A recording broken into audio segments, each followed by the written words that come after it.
നമ്മുടെ ശരീഅത്ത് നിയമത്തിൽ നമുക്ക് സ്വകാര്യമായി അനുഭവിക്കാൻ അർഹതയുള്ള സിവിൽ നിയമത്തിലെ തന്നെ പേഴ്സണലായി നമ്മൾ ആസ്വദിക്കേണ്ട ചില നിയമങ്ങളെ കടന്നു കയറി ആക്രമിക്കുന്ന തരത്തിലുള്ള സമീപനങ്ങളാണ് നീതിപീഠങ്ങളിൽ നിന്ന് പോലും ഉണ്ടാകുന്നത്. നീതിപീഠത്തിൻ്റെ ഔന്നത്യത്തിൽ നിൽക്കുന്ന ആളുകൾ സേവനം കഴിഞ്ഞാൽ പിന്നെ രാഷ്ട്രീയ സ്വയംസേവക സംഘത്തിലേക്ക് പോകുന്ന കാഴ്ച നമ്മൾ കാണുന്നു. വലിയ വലിയ സൈനിക മേധാവികൾ രാജ്യസേവനം കഴിഞ്ഞതിന് ശേഷം പിന്നീട് അവർ സംഘപരിവാറിൻ്റെ ആളുകളായി മത്സരിക്കുന്നു, പാർലമെന്റിലെത്തുന്നു നമ്മൾ കാണുന്നു. ഭീതിതമായൊരു അന്തരീക്ഷമാണ് കേന്ദ്രം ഉണ്ടാക്കിക്കൊണ്ടിരിക്കുന്നത് എന്നത് എന്നെക്കാളേറെ നിങ്ങൾക്കറിയാം. കാലിക രാഷ്ട്രീയ സംഭവ വികാസങ്ങളെക്കുറിച്ചൊക്കെ പരിശോധിച്ചാൽ അതേ അർത്ഥത്തിലും അളവിലും നമ്മുടെ കേരളത്തിലും പ്രത്യക്ഷമായില്ലെങ്കിലും പരോക്ഷമായി, പരോക്ഷമെന്ന് ഞാൻ പറയാൻ കാരണം പ്രത്യക്ഷമാണത് എന്ന് മനസ്സിലാക്കാൻ നമ്മൾ ചിന്തിക്കുമ്പോൾ നമ്മൾ തന്നെ അതിൻ്റെ പേരിൽ ഭിന്നിക്കുന്ന കാഴ്ചയുണ്ടാകും. ഏറ്റവും പ്രസന്റ് ഇഷ്യൂ നിങ്ങൾക്കറിയാം, വഖഫ് ബോർഡ് നിയമനങ്ങൾ PSCക്ക് വിടാനുള്ള ഗവൺമെന്റിന്റെ തീരുമാനം.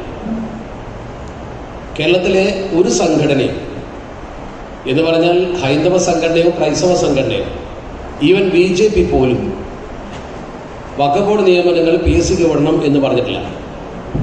അങ്ങനെ ഒരു ഡിമാൻഡ് മുസ്ലിമേതര സംഘടനകളിൽ നിന്നും ഉണ്ടായിട്ടില്ല. പിന്നെ എവിടെ നിന്നാണത് ഉണ്ടായിട്ടുള്ളത്? ഈ കേരളം ഭരിക്കുന്ന ഗവൺമെന്റിന്റെ ഈ പ്രവർത്തനത്തിന് നമ്മുടെ ചില ആളുകൾ തന്നെ കൂട്ടുനിന്ന് കൊടുക്കുകയാണ്. മുസ്ലിങ്ങളാണ് രണ്ട് തട്ടിലുള്ളത്, നമ്മൾ തമ്മിലാണ് തർക്കം. PSCക്ക് വിടുന്നതിന് അനുകൂലിക്കുന്നവരും നമ്മളാണ്, പ്രതികൂലിക്കുന്നവരും നമ്മളാണ്.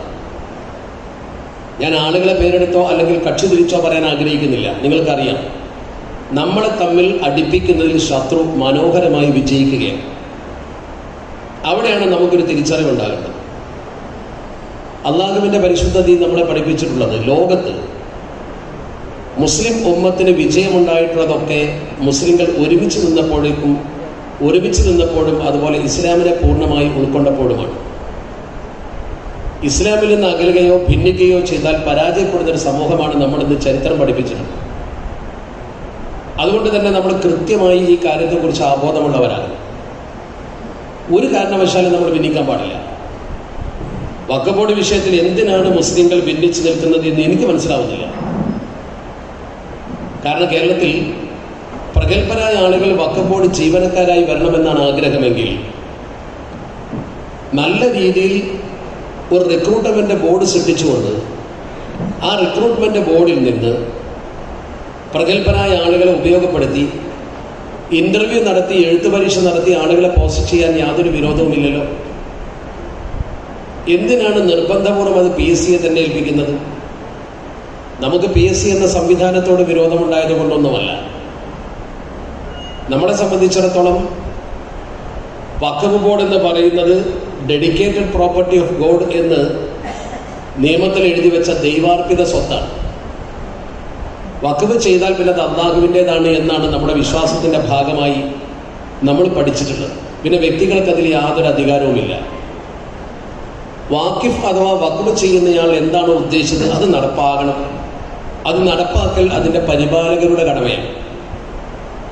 പരിപാലകർ നിർവഹിക്കേണ്ട ഈ കടമ ചില സന്ദർഭത്തിൽ പരിപാലകർക്കിടയിൽ തർക്കങ്ങൾ ഉണ്ടാകുമ്പോൾ ബോർഡ് ഏറ്റെടുക്കേണ്ടി വരും. നിങ്ങൾക്ക് വെളിപ്പാടകലുള്ള പുത്തമ്പള്ളി ബോർഡ് ഏറ്റെടുത്തത് നിങ്ങൾക്കറിയാം. ബോർഡ് ഏറ്റെടുത്താൽ പിന്നെ അതിൻ്റെ അഡ്മിനിസ്ട്രേഷൻ രീതി ബോർഡിൻ്റെ ഭാഷയിൽ ഒരു ഇന്ററിം മുത്തവല്ലി വെക്കും, അതല്ലെങ്കിൽ നമ്മളൊക്കെ പറയുന്ന അഡ്മിനിസ്ട്രേറ്റർ വെക്കും. ഈ അഡ്മിനിസ്ട്രേറ്ററാണ് ആ വാക്കിഫിൻ്റെ ഉദ്ദേശപ്രകാരം അത് നടത്തിക്കൊണ്ടുപോകേണ്ടത്. ഇന്നേ വരെയുള്ള ബോർഡിൻ്റെ ചരിത്രം പരിശോധിച്ചാൽ ഇത്തരം ഇന്ററിം മുത്തവല്ലിമാരായി വെക്കുന്നത് ബോർഡ് ഓഫീസിൽ ജോലി ചെയ്യുന്ന ഏതെങ്കിലും ഉദ്യോഗസ്ഥരെയായിരിക്കും. അപൂർവം ചില കേസിൽ പുറത്തുനിന്ന് നിയമിക്കാറുണ്ടെങ്കിലും ഭൂരിപക്ഷവും നിയമിക്കപ്പെടാറുള്ളത് ബോർഡിലെ ഉദ്യോഗസ്ഥന്മാരെയാണ്. പരിമിതമായ ഉദ്യോഗസ്ഥന്മാരെ ബോർഡിലുള്ളൂ. ഈ ഉദ്യോഗസ്ഥന്മാരെ നിയമിക്കുമ്പോൾ നമ്മൾ ശ്രദ്ധിക്കേണ്ട ഒരു കാര്യം, അള്ളാഹുവിൻ്റെ പേരിൽ അർപ്പിച്ച ആ സ്വത്ത് എങ്ങനെ കൈകാര്യം ചെയ്യണം എന്ന് പിന്നീട് ഇയാളാണ് തീരുമാനിക്കേണ്ടത്. കാരണം കമ്മിറ്റി ഉണ്ടാവില്ല. രണ്ട് സംവിധാനമേ നമുക്കുള്ളൂ, ഒന്നുകിൽ മുത്തവല്ലി അല്ലെങ്കിൽ കമ്മിറ്റി. ഈ രണ്ട് സംവിധാനവും തമ്മിലിടിച്ച് പിരിയുകയോ ഒരു നിയമപ്രശ്നം ഉണ്ടാവുകയോ ചെയ്താൽ ബോർഡ് ഏറ്റെടുക്കും. ബോർഡിൻ്റെ ഈ ഏറ്റെടുക്കൽ കർമ്മം പിന്നീട് അവിടെ അഡ്മിനിസ്ട്രേഷൻ നിർവഹിക്കുന്നതിന് വേണ്ടിയുള്ള സംവിധാനം ഉണ്ടാക്കിക്കൊണ്ടായിരിക്കണം. അത് ചെയ്യേണ്ടത് ബോർഡ് ഓഫീസിലെ ഉദ്യോഗസ്ഥന്മാരാരെങ്കിലും ആയിരിക്കും. ബോർഡിൽ ചേർന്ന് അതിനൊരാളെ ചുമതലപ്പെടുത്തിയാൽ അയാൾ ആ കാര്യം നിർവഹിക്കണം. അപ്പോൾ ബോർഡിലുള്ള ഉദ്യോഗസ്ഥന്മാർ മതസ്ഥാപനങ്ങൾ കൈകാര്യം ചെയ്യാൻ പറ്റിയ ആളുകൾ ഉണ്ടാവണം. ആവശ്യമെങ്കിൽ അതവർ നിർവഹിച്ചേ പറ്റും. PSC വഴി നിയമനം നടത്തുമ്പോൾ ഉണ്ടായേക്കാവുന്ന ഒരു അപകടം, മുസ്ലിമിനെ തന്നെ നിയമിക്കൂ എന്നൊരു നിയമം കൊണ്ടുവന്നാൽ ആ നിയമം നിലനിൽക്കില്ല. അത് വേറെ കാര്യം. നിലനിൽക്കില്ല എന്ന് പറയുന്നത് ആര് എന്ത് പറഞ്ഞാലും ശരി, നമ്മുടെ രാജ്യത്തിൻ്റെ നിയമം അനുസരിച്ച് PSC ഒരു സ്റ്റാറ്റ്യൂട്ടറി ബോഡിയാണ്. ഒരു സ്റ്റാറ്റ്യൂട്ടറി ബോഡി ഏതെങ്കിലും ഒരു മതത്തിന് വേണ്ടി മാത്രം ഫേവർ ചെയ്യാൻ പറ്റില്ല. ആ ബോഡി വഴി തെരഞ്ഞെടുപ്പ് നടത്തി നിയമിക്കപ്പെടുന്ന ഉദ്യോഗസ്ഥന്മാർ മുസ്ലിങ്ങൾ മാത്രമായിരിക്കണം എന്നൊരു നിയമം വെച്ചാൽ, അല്പകാലങ്ങൾക്ക് ശേഷം ഒരു കേസുമായി ഒരാൾ കോടതിയെ സമീപിച്ചാൽ PSC എന്ന സ്റ്റാറ്റ്യൂട്ടറി ബോഡി ഗവൺമെന്റ് ജീവനക്കാരെ ഒരു വകുപ്പിൽ നിയമിക്കാൻ മുസ്ലിങ്ങളെ മാത്രം തിരഞ്ഞെടുക്കുന്നു എന്ന് പറഞ്ഞാൽ അത് തെറ്റാണ് എന്ന് കോടതി ഉടനെ ചൂണ്ടിക്കാണിക്കും. അതുവഴി അമുസ്ലിങ്ങൾക്ക് വരെ നിയമനം ലഭിക്കും. ഒന്നാമത്തെ പ്രശ്നം. ഇനി അത് സംഭവിക്കില്ല എന്ന് 100% ഉറപ്പ് തന്നു എന്നിരിക്കട്ടെ. കണ്ണടച്ച് വിശ്വസിക്കാൻ പറ്റില്ല എങ്കിലും സാങ്കേതികമായി അങ്ങനെ വിശ്വസിച്ചു എന്നിരിക്കട്ടെ.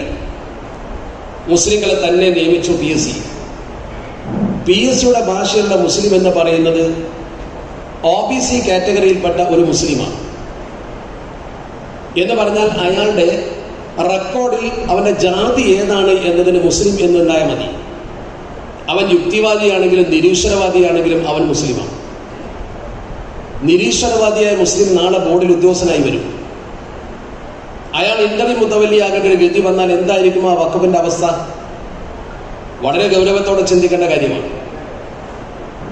ഒരിക്കലും യുക്തിവാദിയായ ഒരു മുസ്ലിം വരില്ല എന്ന് ഒരാൾക്കും തീരുമാനിക്കാൻ കഴിയില്ല. ഒരാളുടെ വിശ്വാസം അളക്കൽ എങ്ങനെ എന്ന് നമ്മളപ്പോൾ പരിശോധിക്കേണ്ടി വരും. അതുകൊണ്ട് തന്നെ ബോർഡ് മീറ്റിംഗ് ചേർന്ന് അത്യാവശ്യം മതബോധമുള്ള ആളുകളെ തിരഞ്ഞെടുത്ത് വഖഫ് ബോർഡിൽ നിയമിച്ചിരുന്നൊരു സമൂഹം പിന്നീട് ഇതിന് ചില പ്രശ്നങ്ങൾ, പ്രത്യേകിച്ച് നിയമന നിരോധം പോലുള്ള കാര്യങ്ങളൊക്കെ വന്നപ്പോൾ ആ സംവിധാനം സ്മൂത്തായിട്ട് കൊണ്ടുപോകുന്നതിന് വേണ്ടി ബോർഡ് നേരിട്ട് നിയമിക്കുന്നതിന് പകരം ഇന്റർവ്യൂ ചെയ്യാൻ ആളുകളെ വ്യവസ്ഥാപിതമായി നമ്മുടെ രാജ്യത്തെ തൊഴിൽ സംവിധാനമായ, തൊഴിൽ കവാടമായ എംപ്ലോയ്മെന്റ് എക്സ്ചേഞ്ചിൽ നിന്നും ആളുകളെ സെലക്ട് ചെയ്ത് പരീക്ഷ നടത്താൻ തുടങ്ങി. എംപ്ലോയ്മെന്റ് എക്സ്ചേഞ്ചിന്റെ സിസ്റ്റം അനുസരിച്ച് ഒരു പോസ്റ്റിലേക്ക് 12 പേരെയാണ് കോൾ ഫോർ ചെയ്യുക. ഈ 12 പേരെ പരീക്ഷ നടത്തി അതിൽ നിന്നും വിജയിച്ച ആളുകളെ ഇന്റർവ്യൂ ചെയ്ത് യോഗ്യനായ ഒരാളെ നിയമിക്കും. അപ്പോൾ 2 പേരെ നിയമിക്കണമെങ്കിൽ 24 പേരെ പരീക്ഷ എഴുതിക്കണം, അവർ ഇന്റർവ്യൂ ചെയ്യണം. കോമ്പീറ്റന്റ് ആയ ഒരാളെ കിട്ടാൻ ഇതിലപ്പുറം എന്താണ് ചെയ്യേണ്ടത്?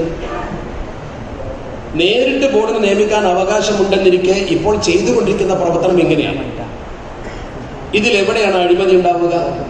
അങ്ങനെ ഒരു അഴിമതി ഉണ്ടെങ്കിൽ കോടതിയിൽ അത് ചോദ്യം ചെയ്യാമല്ലോ.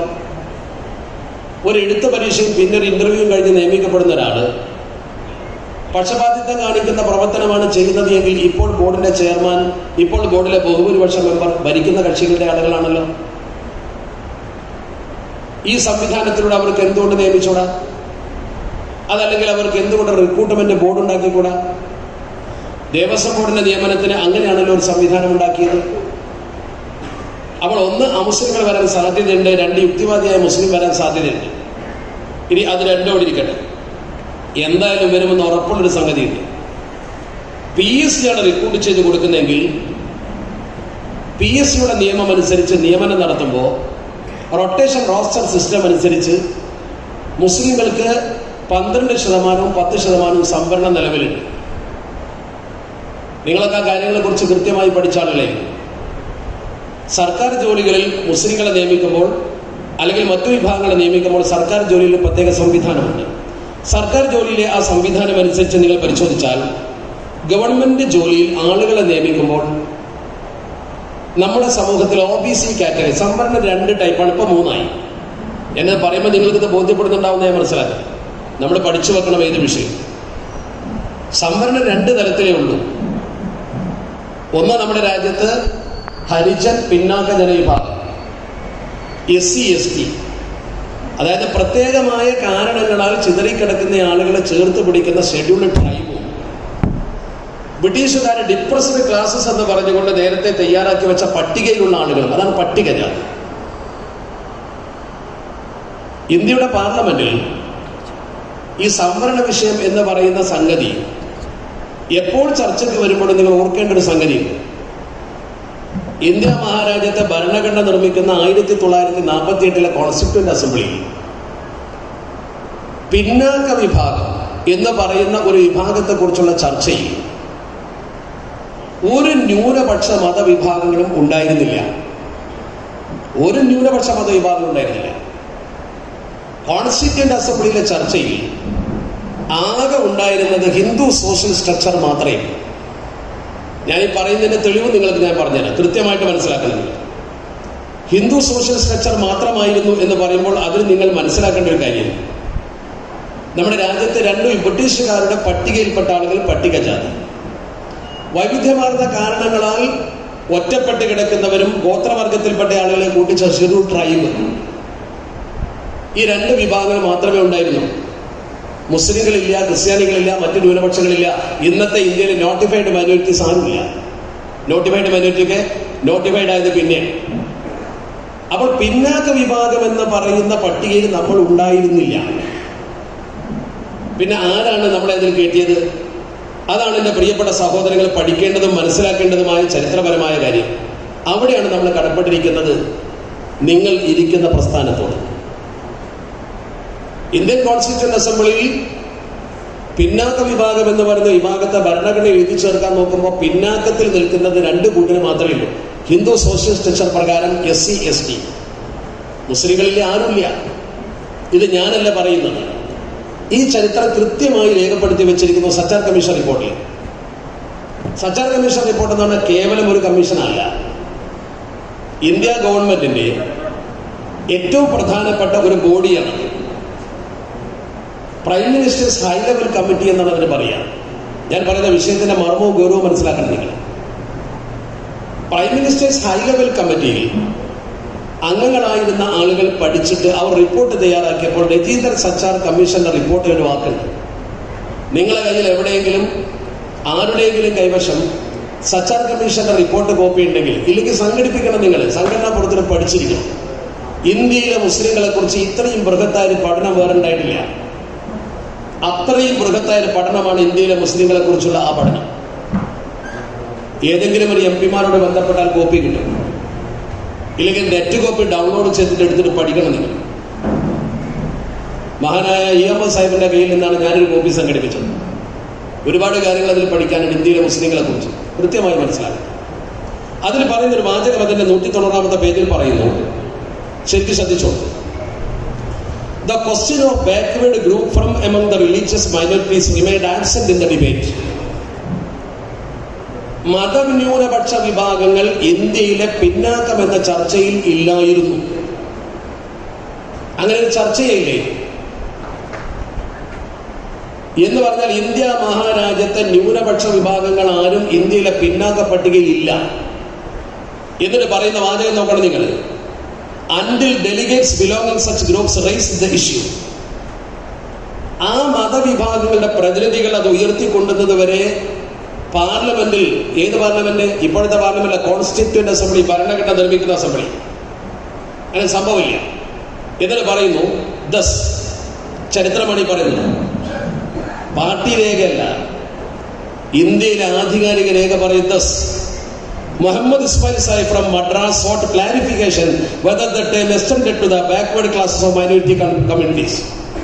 മദ്രാസിൽ നിന്നുള്ള മുഹമ്മദ് ഇസ്മായിൽ സാഹിബ് എന്ന മനുഷ്യൻ പാർലമെന്റിൽ ഇത് ഉന്നയിക്കുകയും അങ്ങനെ മൈനോറിറ്റി വിഭാഗം എന്ന് പറയുന്ന ആ വിഭാഗത്തിൽ മുസ്ലിങ്ങളാദി ന്യൂനപക്ഷങ്ങൾ ഉൾപ്പെടുകയും ചെയ്തു എന്ന് പറയുമ്പോൾ ഇന്ന് നിങ്ങൾ അനുഭവിക്കുന്ന OBC എന്ന് പറയുന്ന കാറ്റഗറിയിലെ അതർ ബാക്ക്വേർഡ് കമ്മ്യൂണിറ്റി എന്ന് പറയുന്ന പിന്നോക്ക പട്ടികയിൽ നമുക്ക് ആനുകൂല്യം കിട്ടാനുള്ള കാരണം നിങ്ങളിരിക്കുന്ന പാർട്ടിയുടെ നേതാവ് പാർലമെന്റിൽ ശബ്ദിച്ചതിന്റെ ഗുണഫലമാണെന്ന് മനസ്സിലാക്കണം. അത് ഇന്ത്യയിലെ മുഴുവൻ ജനങ്ങൾക്ക് ഈ മുസ്ലിം ലീഗ് എന്ന് പറയുന്ന പ്രസ്ഥാനം ചെയ്തു കൊടുത്ത ഏറ്റവും വലിയ നേട്ടമാണ്.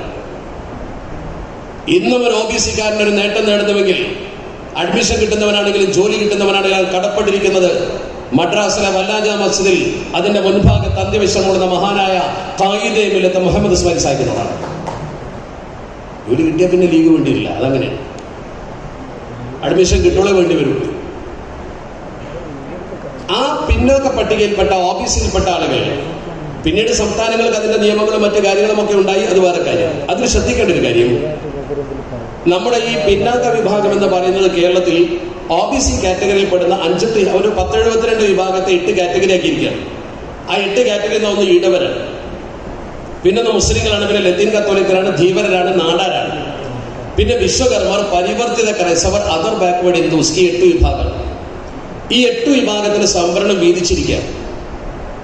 ആ വീതം വെപ്പിനും കാരണം നിങ്ങളാണ്. നിങ്ങളെന്ന് പറഞ്ഞാൽ നമ്മള് മുസ്ലിം ലീഗ് എന്ന രാഷ്ട്രീയ പാർട്ടി. എന്താ കാരണം? 935 നമ്മുടെ നിലവിലുള്ള സംവരണം അനുസരിച്ച് കേരളത്തിൽ 35% സംവരണമുണ്ട്. ഈ 35% സംവരണം എന്ന് പറയുന്നത് എല്ലാവർക്കും കൂടിയിട്ടാണ്. ഞാൻ ഇപ്പറഞ്ഞ വിഭാഗത്തിൽപ്പെട്ട ഈഴവരോ മുസ്ലിങ്ങളോ ധീവരനോ ലത്തീൻ കത്തോലിക്കരോ വിശ്വകർമ്മരോ ആരെങ്കിലും ഒരു 35 നേടിയാൽ മതി. 100 ആളെ നിയമിക്കുന്ന സമയത്ത് 35 പിന്നോക്കക്കാരുണ്ടായാൽ മതി. പക്ഷേ ഈ 100 ആളെ നിയമിക്കുമ്പോൾ 35 പിന്നോക്കക്കാരെന്ന് പറയുമ്പോൾ മുസ്ലിങ്ങൾക്ക് കിട്ടൂല. ഈഴവര് കയറിക്കൂടും, ധീവരര് കയറിക്കൂടും, നമ്മളുണ്ടാവില്ല. അപ്പോഴാണ് 1958 CH മുഹമ്മദ് കോയ സാഹിബ് നിയമസഭയിൽ വരുന്നത്. CH ധീരമായി എഴുന്നേറ്റ് പ്രസംഗിച്ചു, എന്റെ സമുദായത്തിന് അർഹതപ്പെട്ടത് കിട്ടുന്നില്ല. CH കണക്ക് അവതരിപ്പിച്ചു. 100 KSRTC ഡ്രൈവർമാരെ വരെ നിയമിച്ചപ്പോൾ 100-ൽ 5 മുസ്ലിം ഉണ്ടായി. 40 കോളേജ് ലെക്ചർമാരെ വെച്ചപ്പോൾ ഒറ്റ മുസ്ലിം ഉണ്ടായിട്ടില്ല. ഹൈക്കോടതിയിലെ ഗവൺമെന്റ് പ്ലീഡറില്ല. അദ്ദേഹം കൃത്യമായി കണക്കിങ്ങനെ അവതരിപ്പിച്ചു, കറക്റ്റായിട്ട് ഡാറ്റ എടുത്തിട്ട് കൃത്യമായിട്ട് അവതരിപ്പിച്ചു. അദ്ദേഹത്തിന്റെ ആ അവതരണം ശരിക്കും സഭയെ പിടിച്ചു കുലുക്കി. ഭരണപക്ഷത്തും പ്രതിപക്ഷത്തുമുള്ളവർ അത്ഭുതപ്പെട്ടു പോയി CS-ന്റെ ഡാറ്റ കളക്ഷൻ കണ്ടിട്ട്. ഇന്ന് കമ്പ്യൂട്ടറിനോട് ചോദിച്ചാൽ മതി, അന്നത് മാനുവലായിട്ട് എടുക്കണം. 958 മാർച്ച് 18 ഈ പ്രസംഗം നിയമസഭാ രേഖയിലുണ്ട്, പഠിക്കണം. നിങ്ങൾ പഠിച്ചിട്ടുണ്ടാവും, ഞാൻ സൂചിപ്പിക്കാൻ മാത്രമാണ്. അന്വേഷണ തൃശ്രമാണ് പ്രവർത്തകർക്ക്. വെറുതെ എങ്ങനെ ആരെങ്കിലും പറയുന്നത് കിട്ടിയിരുന്നാൽ മാത്രം പോരാ. അങ്ങനെ CH അത് അവതരിപ്പിച്ചപ്പോൾ എല്ലാവരും ചോദിച്ചു, എന്താണ് പരിഹാരം? 35% സംവരണമില്ലേ? CH പറഞ്ഞു, 35% സംവരണം ഉണ്ടായിട്ട് കാര്യമില്ല, അത് OBC-യിൽപ്പെട്ട എല്ലാവർക്കും കൂടിയിട്ടാണ്. അതിന് ഞങ്ങൾക്ക് എത്രയെന്ന് വേർതിരിച്ച് കിട്ടിയെങ്കിലല്ലേ ഞങ്ങൾക്ക് കിട്ടൂ. ഈ OBC-യിൽപ്പെട്ട ഈഴവന് മാത്രം 35 നേടി 100 ആളെ നിയമിക്കും, 35 ഈഴവനുണ്ടായ പ്രശ്നം തീർന്നു. മനസ്സിലാവുണ്ടോ നിങ്ങൾക്ക്? അത് ഉറങ്ങണം. സംവരണം എന്ന് പറയുമ്പോൾ ചില ആൾക്കാരെ തലയിൽ കയറൂല. കാരണം നമുക്കിങ്ങനെ ഒരു സിന്ദാബാദ് വിളിക്കുമ്പോൾ അടിസ്ഥാന കാര്യം ആദ്യം പഠിക്കണം. നമ്മൾ നിലനിൽപ്പിന്റെ വിഷയം. അങ്ങനെ CH അത് അവതരിപ്പിച്ചപ്പോൾ CH-നോട് ചോദിച്ചു, എന്താണ് പരിഹാരം? CH പറഞ്ഞ പരിഹാരമുണ്ട്. ഈഴവർക്ക് എത്ര, മുസ്ലിങ്ങൾക്ക് എത്ര, ധീവരർക്ക് എത്ര, നാടാർമാർക്ക് എത്ര, വിശ്വകർമ്മർക്ക് എത്ര, അങ്ങനെ വേറെ പറയണം. CH പ്രസംഗിച്ചപ്പോൾ ഒരു തമാശയും പറഞ്ഞു പുറത്തിറങ്ങി. 35% സംവരണം 8 വിഭാഗത്തിൽപ്പെട്ട 72 വിഭാഗങ്ങൾക്ക് ഒന്നായിട്ട് കൊടുക്കുകയാണ് എന്ന് പറഞ്ഞാൽ കേരളത്തിൽ എങ്ങനെയാണ് എന്ന് പറഞ്ഞാൽ ഇത്രയും ആളുകൾക്ക് ഒന്നിച്ച് സംവരണം വരും. അത് 8 വിഭാഗമാക്കി തിരിച്ചിരിക്കുക. അവർക്ക് ഒന്നായിട്ട് സംവരണം. ഒരു വലിയ കലത്തിൽ കഞ്ഞി വെച്ചിട്ട് 8 കയ്യിലിട്ട് തന്നതുപോലെയാണ്. ഞങ്ങൾ ബിസ്മി ചെല്ലുമ്പോഴേക്കും മറ്റുള്ളവർ കുടിച്ച് തീർക്കുകയാണെന്ന് പറഞ്ഞു CH. അത് ശരിയാണ്, അങ്ങനെ ഉണ്ടാവുമല്ലോ, ആർക്കും മനസ്സിലാവുന്ന ഒരു ഭാഷയാണ്. അപ്പൊ അത് വേറെ വേറെ പാത്രത്തിൽ നന്നാ ഞങ്ങൾ സൗകര്യം പോലെ കുടിച്ചോളാന്ന് പറഞ്ഞു. അങ്ങനെയാണ് മുസ്ലിങ്ങൾക്ക് 10ഉം 12ഉം കിട്ടിയത്. ഈഴവർക്ക് 12, 14. വ്യത്യാസം എന്ന് വെച്ചാൽ ലാസ്റ്റ് ഗ്രേഡിൽ 10 കിട്ടുള്ളൂ. ലാസ്റ്റ് ഗ്രേഡിന്റെ ജോലി ഇട്ടാൽ എളുപ്പമാണോ? ലാസ്റ്റ് ഗ്രേഡിന്റെ മുകളിലുള്ള ജോലി 12%.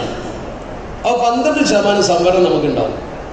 ഈ 12% സംവരണം എന്ന് പറഞ്ഞാൽ ഞാനിപ്പോൾ പറഞ്ഞു കൊണ്ടുവരുന്നത് ഇപ്പോഴത്തെ വിഷയത്തിലേക്കാണ്. ഈ 12% ശരിക്കും കൂടെ ഒന്ന് ശ്രദ്ധിച്ചാലേ മനസ്സിലാവും. ചിലപ്പോൾ വിഷമമുണ്ടാവും, എത്രത്തോളം ദഹിക്കുന്നു എന്ന് എനിക്കറിയാം, പക്ഷെ അത് പറയാതിരിക്കാൻ വയ്യ. ഈ 12% സംവരണം നമുക്ക് 10ഉം 12ഉം എങ്ങനെ കിട്ടുക? 10 കിട്ടുന്നത് എങ്ങനെയാണ്? അത് കൊടുക്കുന്ന രീതി റൊട്ടേഷൻ പ്രോസസ് എന്നാ പറയാം.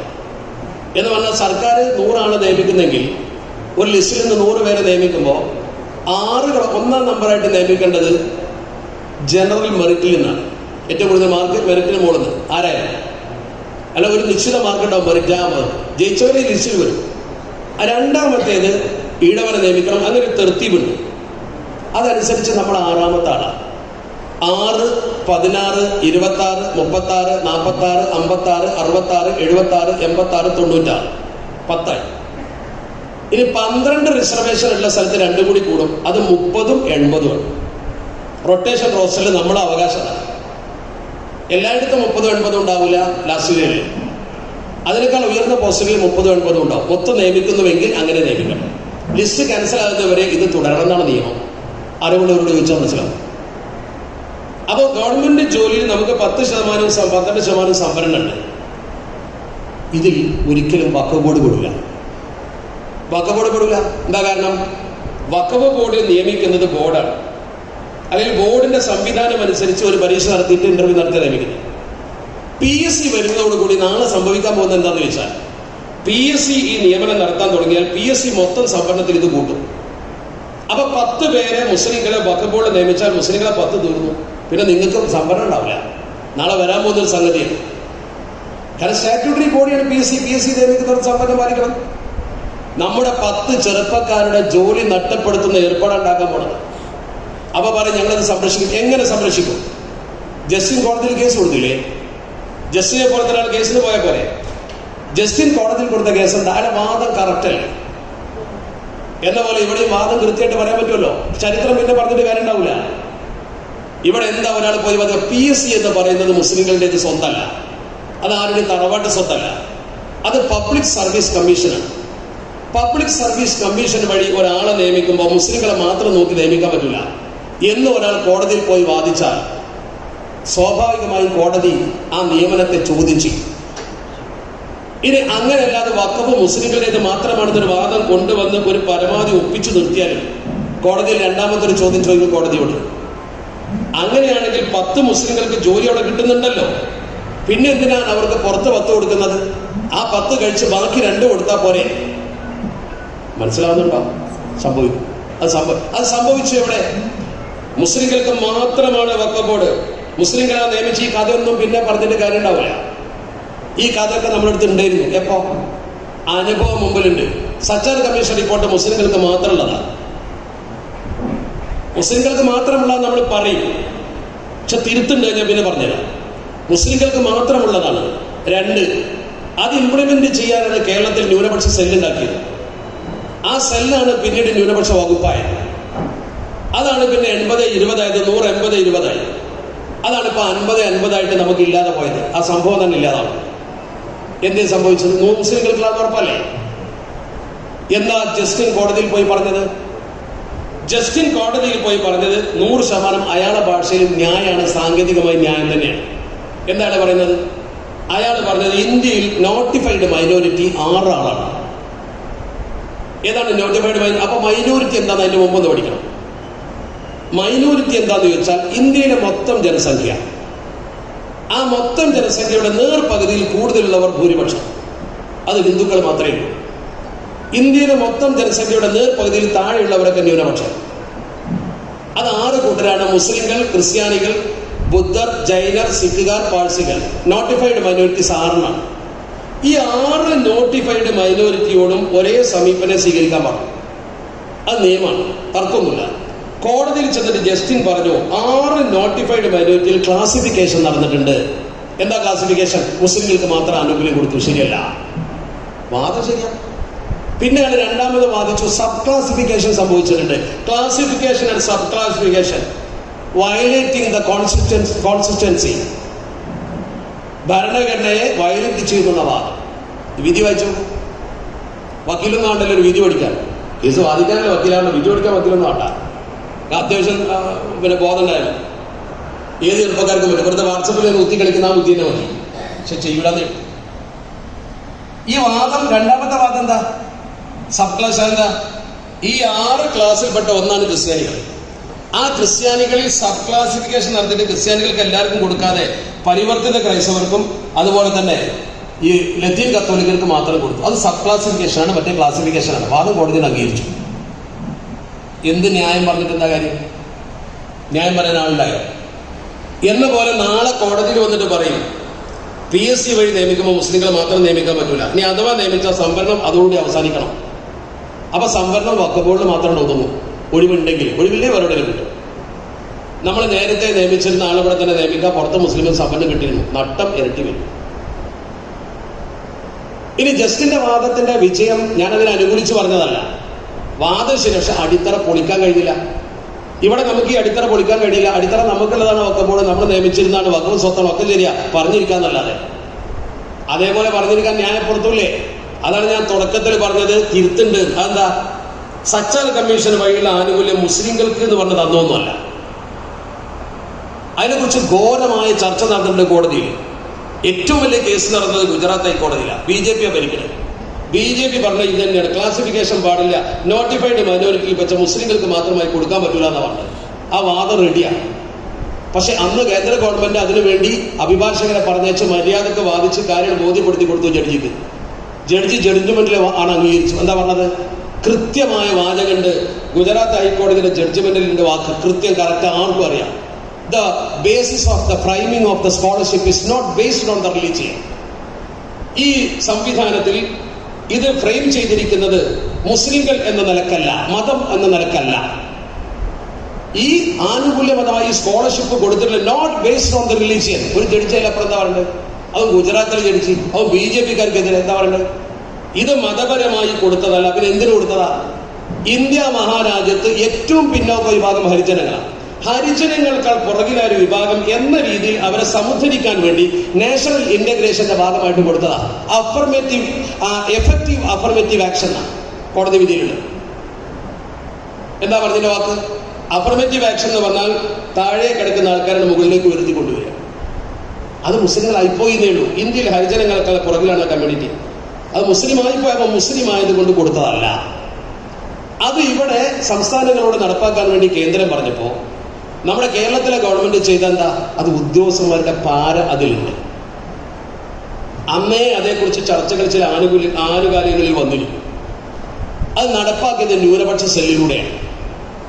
നല്ല തൻ്റെടമുള്ള ചില ആൾ നമ്മൾ അത്തരം ലേഖനങ്ങളൊന്നും ശ്രദ്ധിക്കൂല, അതൊന്നും വായിക്കൂല. ഒരു പത്രത്തിൽ വാർത്ത വന്നാൽ അതും ശ്രദ്ധിക്കൂല. നമ്മളെന്താ ശ്രദ്ധിക്കുക? ഒരു എഡിറ്റോറിയൽ വായിക്കുക, പത്രത്തിന്റെ ആ ലേഖനം വായിക്കൂല. അപ്പൊ ഇന്ന് പത്രങ്ങളിൽ അതിനെക്കുറിച്ച് എന്തുണ്ടെന്ന് ചോദിച്ചാൽ പറയാൻ പറ്റില്ല. നമ്മുടെ ബസ് മുട്ടിയതും ബലാത്സംഗം ചെയ്തതും നന്നായിട്ട് വായിക്കുക, അതിനുണ്ടാവും. അതെല്ലാവരും വായിച്ചിട്ടുണ്ടാവും.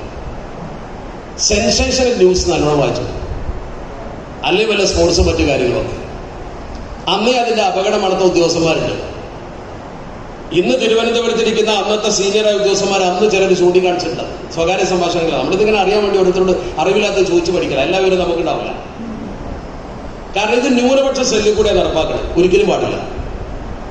പിന്നെ ന്യൂനപക്ഷ വകുപ്പാക്കിയത് ഒരിക്കലും പാടില്ല. എന്താ കാരണം? ന്യൂനപക്ഷങ്ങൾ ആരുന്നുണ്ട്? ഈ വകുപ്പ് എല്ലാവരും കൂടി ഉള്ളതാണ്. ഇത് ചെയ്യേണ്ടിയിരുന്നത് എന്താണ്? ഇത് ചെയ്യേണ്ടിയിരുന്നത് ബാക്ക്വേർഡ് മുസ്ലിം ഡെവലപ്മെന്റ് കോർപ്പറേഷൻ എന്നൊരു സംഗതി ഉണ്ടാക്കണം ആദ്യം. ബാക്ക്വേർഡ് മുസ്ലിം ഡെവലപ്മെന്റ് കോർപ്പറേഷൻ, പിന്നാക്ക മുസ്ലിം വികസന കോർപ്പറേഷൻ ഉണ്ടാക്കണം. ഇത് പിന്നോക്കക്കാർക്ക് ഉണ്ടായതാണ്. പിന്നാക്കത്തിന്റെ ആനുകൂല്യമാണ്, ന്യൂനപക്ഷ ആനുകൂല്യം. ന്യൂനപക്ഷ ആനുകൂല്യമായതുകൊണ്ടാണ് ജസ്റ്റിനെ ചോദ്യം ചെയ്യാൻ പറ്റിയത്. ഇത് ന്യൂനപക്ഷ ആനുകൂല്യമല്ല, കോടതി പറഞ്ഞിട്ടുണ്ട്, ഗവൺമെന്റ് പറഞ്ഞിട്ടുണ്ട്. എന്നാൽ അങ്ങനെ ഉണ്ടാക്കാൻ പറ്റുമോ? പറ്റും. എന്താ തെളിവ്?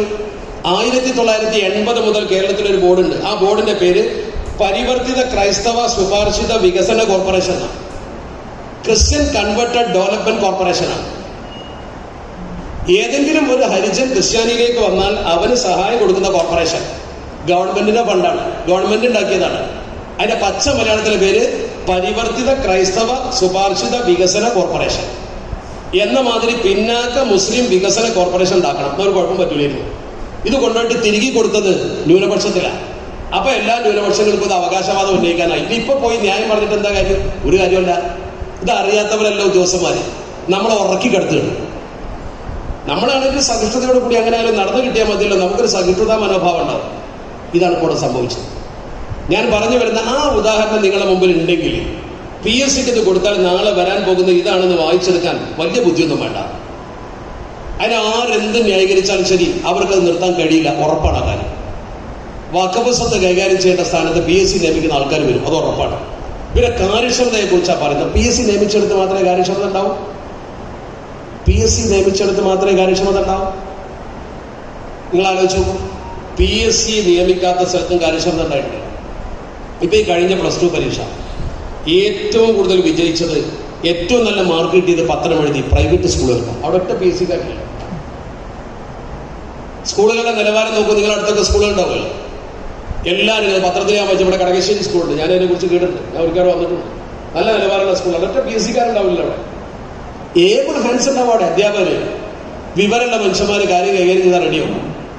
ഇനി PSC വഴി നിയമിച്ചു എന്ന് വെച്ചിട്ട് ഒരാൾ ഏബിൾ ആയിക്കോളൊന്നും വലിയ പരീക്ഷ തൽക്കാലം രക്ഷപ്പെട്ടു വന്നു വരുന്നില്ല. എന്നാൽ എല്ലാവരും മോശക്കാരുമല്ല. ഇനി ഏബിളായ ആളിനെ വന്നു എന്നാൽ പിന്നെ സംവിധാനം റെഡി ചെയ്യുന്ന ഏറ്റവും ഏബിളായ ആൾക്കാരല്ലേ വനവകുപ്പിൽ PSC നിശ്ചയിച്ചത്, അവരല്ലേ മരം കട്ടുകൊണ്ടുപോയത്. PSC നിയമിച്ചപ്പോൾ മര്യാദ കേട്ടു. എത്ര ഉദ്യോഗസ്ഥന്മാർ അഴിമതി ചെയ്യുന്നു? എന്താ കാര്യം? അപ്പോൾ PSC വഴി നിയമിച്ചു എന്നതുകൊണ്ട് മാത്രമേ ക്വാളിറ്റി ഉണ്ടാവുന്നത് വാദം ശരിയല്ല. ക്വാളിറ്റി ഉള്ളവരെ നിയമിക്കണമെങ്കിൽ നല്ലൊരു ഇന്റർവ്യൂ ബോർഡിനെ വെച്ചിട്ട് ഇന്റർവ്യൂ ചെയ്യാൻ സംവിധാനം ഉണ്ടാക്കട്ടെ, ഗവൺമെന്റ് നിരീക്ഷിക്കട്ടെ. എല്ലാറ്റിനും ഉപരി ഇത് കേന്ദ്ര നിയമത്തിനെതിരാണ്. കേന്ദ്ര വഖഫ് ആക്ട് അനുസരിച്ച് നിയമിക്കാനുള്ള ബോഡി വഖഫ് ബോർഡാണ്. അതെടുത്തിട്ട് PSC കൊടുക്കാൻ ഒരു ഗവൺമെന്റ് അർഹതയില്ല. നിലനിൽക്കൂല കോടതി പോയാൽ. നിയമനിയമാനം മുഴുവൻ പറയുന്നുണ്ട്. പിന്നെ എന്തിനത് ചെയ്യണത്? സമുദായത്തൊന്ന് കുത്തി നോവിക്കണ്ട. നമ്മളെ നോവിക്കുക എന്നതിലുപരി മറ്റു ചില ആളുകളെ പ്രീണിപ്പിക്കുക എന്നൊരു നയത്തിലുണ്ട്. നമുക്കൊരു ദ്രോഹം വരുത്തുമ്പോൾ മറ്റൊരു പ്രീണനം ഉണ്ടാവുന്ന, എന്നിട്ട് നമ്മളെ പിന്നെ ക്രിസ്ത്യൻ സമുദായത്തെയും മുസ്ലിങ്ങളെയും പരമാവധി അകറ്റുക, ഒരു കമ്മ്യൂണൽ പോളറൈസേഷൻ, എന്നിട്ട് അതുവഴി ഭരണം നിലനിർത്താൻ നോക്കുക. ഇതൊക്കെ ഇപ്പോൾ നടക്കുന്നത്. അത് പറയുമ്പോഴേക്കും എടുത്തു ചാടിയിട്ട് രണ്ട് വർത്താനാണ്. അത് പറയുമ്പോഴേക്കും നമ്മൾ പൊഴിച്ചിട്ട് എന്താ പറയാ, ഇന്ന് വർഗീയതയാണ് പറഞ്ഞത്. വർഗീയതയാണ് നമ്മളെ പേടിപ്പിക്കുക. രണ്ട്, അത് ലീഗാണ്. അതോടുകൂടി വിഷയം സമൂഹത്തിൽ ആ തരത്തിൽ ചർച്ച ചെയ്യാൻ കുറച്ച് ആൾക്കാർ പെട്ടെന്ന് സമുദായത്തിന്റെ ആവശ്യം പറയുമ്പോൾ അത് ലീഗാന്ന് പറയും. ലീഗ് സമുദായത്തിന്റെ ആവശ്യം പറയാനുണ്ടാക്കിയ സംഘടനയല്ലേ? അടിച്ചമർത്തപ്പെട്ട ഒരു സമുദായത്തിന്റെ ഉത്ഥാനത്തിന് വേണ്ടി ലക്ഷ്യത്തിൽ അത് ചേർത്തുകൊണ്ട് കായികബലത്തിന് പോലും ബാപ്പയ്ക്ക് തങ്ങളെ പോലെ പ്രഗത്ഭരായ ആളുകൾ കെട്ടിപ്പടുത്ത അവകാശ സംരക്ഷണ പ്രസ്ഥാനമാണിതെന്ന് പറഞ്ഞു കൊടുക്കണം. വേഗം വർഗീയമാക്കുക. നമ്മുടെ അവകാശം പറഞ്ഞ വർഗീയാണ്. ദേവസ്വം ബോർഡ് തൊടാൻ പോയപ്പോൾ NS പറഞ്ഞില്ലേ, തൊടാൻ പറ്റില്ലായിരുന്നില്ലേ? ഞാൻ പറഞ്ഞു വരുന്നത്, ഇതിന് ഒരു ഗവൺമെന്റിനെയും കുറ്റം പറയണ്ട. ഞാൻ അവസാനം ഒന്നും പറയാനില്ല. ആരെ നമ്മൾ കുറ്റം പറയാം? നമ്മളെ കുറ്റം പറഞ്ഞാൽ നമ്മൾ തന്നെയാണല്ലോ ഇത് ചെയ്യണം. നമ്മൾ എന്ന് പറയുമ്പോൾ വിശാലാർത്ഥത്തിൽ ഒരു മുസ്ലിം എന്ന് പറയുന്ന ഒരു കൺസെപ്റ്റിൽ വെച്ച് നോക്കിയെങ്കിൽ നമ്മൾ ആൾക്കാരത് ചെയ്യുന്നത്.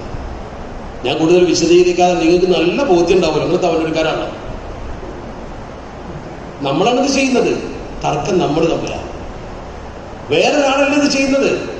മുസ്ലിം കമ്മ്യൂണിറ്റിയാണ് ഇത് ചെയ്യുന്നത്. അപ്പൊ നമ്മൾ തമ്മിൽ ഭിന്നിക്കണ്ടേന്നാ. ഞാൻ ആരെയും വ്യക്തിപരമായി കുറ്റപ്പെടുത്താറില്ല. ഉള്ള കാര്യം ഉള്ളതുപോലെ പറയാന്ന് മാത്രമാണ്. നേരാവണ്ണം കാര്യങ്ങൾ പറയുമ്പോൾ നിങ്ങളൊന്ന് ഇരുന്ന് ഒറ്റയ്ക്ക് ചിന്തിക്കണം. ഇത് ശരിയാണോ? നമ്മൾ ഭിന്നിക്കുന്നത്, നമ്മൾ തമ്മിലടിക്കുന്നത് ശരിയാണോ?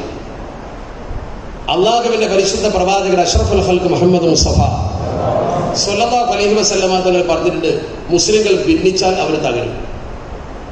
അൽ ഇജ്തിമാഉ നിഅമത്തുൻ വൽ ഇഫ്തിറാഖു നിഖമത്തുൻ. നമുക്ക് പറ്റിയ ഏറ്റവും വലിയ അബദ്ധം, നമ്മൾ ലോക ചരിത്രത്തിൽ മുസ്ലിങ്ങൾ തോറ്റിട്ടുണ്ടെങ്കിൽ അതിന്റെ ഏറ്റവും പ്രധാനപ്പെട്ട കാരണം നമ്മൾ തമ്മിൽ ഭിന്നിപ്പാണ്. നമ്മൾ ഭിന്നിപ്പാണ്. നമ്മൾ ഭിന്നിപ്പെന്ന് പറയുമ്പോൾ നമ്മൾ ആദ്യം നമ്മളൊന്ന് ചേർന്ന് നിൽക്കണം. അപ്പൊ ഞാനിവിടെ വന്ന പ്രസംഗത്തിൽ ഏറ്റവും കൂടുതൽ ശ്രദ്ധിച്ചത് അതിൻ്റെയൊക്കെ പോയോ, അദ്ദേഹം പ്രസംഗിച്ചപ്പോൾ അവസാനം പറഞ്ഞു നമ്മൾ ജയിക്കുമായിരുന്നൊരു അവസ്ഥ ഉണ്ടായിരുന്നു, നമ്മൾ തന്നെ ഇല്ലാതാക്കി എന്നൊക്കെ പറഞ്ഞു. ഞാൻ രാഷ്ട്രീയത്തിലേക്ക് കടക്കുന്നില്ല. എൻ്റെ കയ്യിൽ നിങ്ങൾ രാഷ്ട്രീയം പ്രതീക്ഷിക്കുന്നുണ്ട് എനിക്ക് തോന്നുന്നില്ല. കാരണം ഇതിനേക്കാളും നന്നായി രാഷ്ട്രീയം പറയാൻ പറ്റിയ പ്രഗത്ഭരായ ആൾക്കാർ ഇവിടെ ഉണ്ട്. പക്ഷെ നിങ്ങൾ ശ്രദ്ധിക്കേണ്ട ഒരു കാര്യം, നമ്മൾ തമ്മിലുള്ള ഒരുമ നഷ്ടപ്പെടുമ്പോഴാണ് ഈ പ്രശ്നത്തിൻ്റെ ഒക്കെ തുടക്കം. ഞാൻ എപ്പോഴും ഇങ്ങനെ റീഡ് ചെയ്തിട്ടുണ്ട്, വായിച്ച് നോക്കിയിട്ടുണ്ട്, പഠിച്ചു നോക്കിയിട്ടുണ്ട്. ഇപ്പോൾ മലപ്പുറം ജില്ലയിലൊക്കെ പഞ്ചായത്ത് തെരഞ്ഞെടുപ്പ്, പഞ്ചായത്ത് മുനിസിപ്പൽ കോർപ്പറേഷൻ തെരഞ്ഞെടുപ്പുകൾ പരിശോധിച്ച് നോക്കുക. പഞ്ചായത്ത് മുനിസിപ്പൽ തെരഞ്ഞെടുപ്പ് പരിശോധിച്ച് നോക്കുക. ഒരു 100 സീറ്റ് അതിൽ പരാജയപ്പെട്ടതും ജയിച്ചതും പരിശോധിച്ചാൽ, പരാജയപ്പെട്ടൊരു 100 സീറ്റ് എടുത്തിട്ട് നിങ്ങൾക്ക് പഠിക്കും. ഞാൻ ഉറപ്പിച്ച് പറയാം, ശത്രുവിൻ്റെ ബലം കൊണ്ടും ആ പ്രദേശത്ത് നമ്മുടെ രാഷ്ട്രീയ ശക്തിയുടെ കുറവ് കൊണ്ടും നമ്മൾ പരാജയപ്പെട്ട വാർഡുകളിൽ ഒരു 20% ഉണ്ടാവും. 80% തമ്മിൽ പാര വെച്ച് തോൽപ്പിച്ചതാണെന്ന് ഉറപ്പാണ്. അതിനും കൈയടിക്കുക. അവനെയും തോൽപ്പിക്കുന്നതിൻ്റെ അർത്ഥം സത്യം പറഞ്ഞേനാ, അത് സത്യം ഉറപ്പല്ലേ? തർക്കണ്ട. ഇപ്പോഴത്തെ നമ്മുടെ പാർട്ടി പ്രവർത്തനം എന്ന് പറഞ്ഞാൽ എന്താ? അള്ളാഹുവിന്റെ പരിശുദ്ധ ഹബീബ് അഷ്റഫുൽ ഖൽഖ് മുഹമ്മദ് മുസ്തഫ സ്വലാത്തിൽ ജിലിപ്പിളി കിട്ടും. റസൂൽ പറഞ്ഞെന്താ അറിയാം? നമ്മൾ തമ്മിലുള്ള ബന്ധം അങ്ങനെയാകണം. ഒരു മുഅ്മിനായ മനുഷ്യൻ മറ്റൊരു മുഅ്മിനായ മനുഷ്യൻ, ഞാൻ മുസ്ലിങ്ങളോട് അങ്ങനെ തന്നെ വേണ്ട കേട്ടോ, എല്ലാവരോടും അങ്ങനെ വേണ്ട. നല്ല സമയം. നമുക്ക് വർഗീയത എന്ന സംഗതി അറിയില്ല. ഒരു മുസ്ലിമിന് വർഗീയവാദിയാകാൻ കഴിയൂല. ഒരാൾ മറ്റൊരാൾക്ക് അവനൊരു നാശം വരുന്നതിനെ ഞാൻ തടുക്കണം. എൻ്റെ സുഹൃത്തിനൊരു നാശം വരാൻ പാടില്ല, എൻ്റെ അയൽവാസിക്ക് ഒരു നാശം വരാൻ പാടില്ല. അത് പറഞ്ഞെടുത്ത ഹദീസിൽ ഒരു വാക്ക് പറഞ്ഞിട്ടുണ്ട്, അവനെ പുറകിലൂടെ സംരക്ഷിക്കും ഒരു നല്ലവനായ മനുഷ്യൻ. ഒരു നല്ല മനുഷ്യന്റെ ക്വാളിറ്റി അതാ, പുറകിലൂടെ പുറകിലൂടെ അവനെ ശരിക്കും വലയം ചെയ്ത് സംരക്ഷിക്കും. ഒന്നും പറ്റില്ല. ഒരു ബോഡി ഗാർഡ് ബാക്കിൽ നിൽക്കും. പ്രധാനമന്ത്രി പ്രസംഗിക്കുമ്പോൾ അല്ലെങ്കിൽ സെഡ് കാറ്ററിലുള്ള ആൾ പ്രസംഗിക്കുമ്പോൾ അവിടെ രണ്ടാളൊക്കെ നിൽക്കും. യഹൂത്തുഹൂമി വറാഇഹി എന്നാണ് മനസ്സിലാക്കിയാൽ മതി. എന്താ അങ്ങനെ പറയാൻ കാരണം? എന്റെ റസൂല യഹൂത്തുഹുമിൻ അമാമിഹി എന്ന് പറയാൻ മുന്നിൽ കൂടെ സംരക്ഷിക്കുന്നു പറയാൻ കാരണം എന്താ? മുന്നിൽ കൂടെ ഒരു കുഴപ്പമുണ്ടാക്കില്ല, മുന്നിൽ നോക്കി ചിരിച്ചിട്ട് ബാക്കിൽ നിന്നാണ് പാര വെക്കുക. ചിലപ്പോ ഇലക്ഷന്റെ അന്ന് വരെ ഒപ്പുണ്ടാവും, പാര വെക്കണ രാത്രി ഉറപ്പല്ലേ? അതാ മനസ്സിലാക്കേണ്ടത്. റസൂലുള്ളാഹിക്കറിയാം, സ്വാഗത പ്രസംഗത്തിൽ ഇങ്ങനെ അമ്മോ തേനൊലിക്കുന്ന രീതിയിൽ ഇങ്ങനെ പുകഴ്ത്തിയാലുണ്ടല്ലോ, അപ്പുറത്ത് പോയിട്ട് അപ്പ കുറ്റം പറയും. ഇതൊക്കെ നിങ്ങൾ അനുഭവിക്കുന്ന കാര്യമില്ല. വൈയക്തിക താല്പര്യങ്ങൾക്ക് മുൻഗണന നൽകിക്കൊണ്ട് പാർട്ടി പ്രവർത്തനം വന്ന ആൾക്കാരുണ്ടാവും. കായികമിലത്തിൽ സംഘടന ഉണ്ടാക്കിയത് എനിക്കോ നിങ്ങൾക്കോ നേട്ടം ഉണ്ടാക്കാനല്ല. കായികമിലത്തിന്റെ മകന്റെ ഒരു അഡ്മിഷന് പോലും അദ്ദേഹം ഈ പാർട്ടി ഉപയോഗപ്പെടുത്തിയില്ല. അദ്ദേഹത്തിന്റെ ഹജ്ജ് യാത്രക്ക് പോലും ഇന്ത്യയിലെ പ്രധാനമന്ത്രിയുടെ കത്ത് അദ്ദേഹം ഉപയോഗപ്പെടുത്തിയിട്ടില്ല. നമ്മൾ പറഞ്ഞത് കേട്ടില്ല എന്നുണ്ടെങ്കിൽ അപ്പൊ പ്രശ്നക്കാരാണ്. നമ്മുടെ സ്വഭാവം അതാണ്. 2 ടേമിലോ 3 ടേമിലോ ഒരു വാർഡിൽ മത്സരിച്ചു. അപ്പൊ 15 കൊല്ലം ഉണ്ടാവും. 15 കൊല്ലം വാർഡ് മെമ്പറായ ആൾ അടുത്ത കൊല്ലം ടിക്കറ്റ് കിട്ടാൻ ഞാൻ അപ്പൊ വേറെ പാർട്ടി പോയി മത്സരിക്കണം. അത് തമ്മാടിത്തത്തെ എന്താ ചെയ്യുന്നത്? ഇല്ലേ, നമ്മുടെ കൂടുതൽ ആ ജാതി ഇല്ലേ, നിങ്ങൾ തല കുലുക്കുന്നുണ്ടല്ലോ, ഉണ്ടാവും. നീ അത് പറഞ്ഞു വരുമ്പോ ചിലപ്പോൾ ഈ കൂട്ടത്തിൽ അങ്ങനത്തെ ആൾക്കാർ ഉണ്ടെങ്കിൽ എന്നോട് ദേഷ്യം പിടിക്കണ്ട. ഇത് നല്ലതൊക്കെ നമുക്ക് അവസാനിപ്പിക്കുമ്പോഴോ.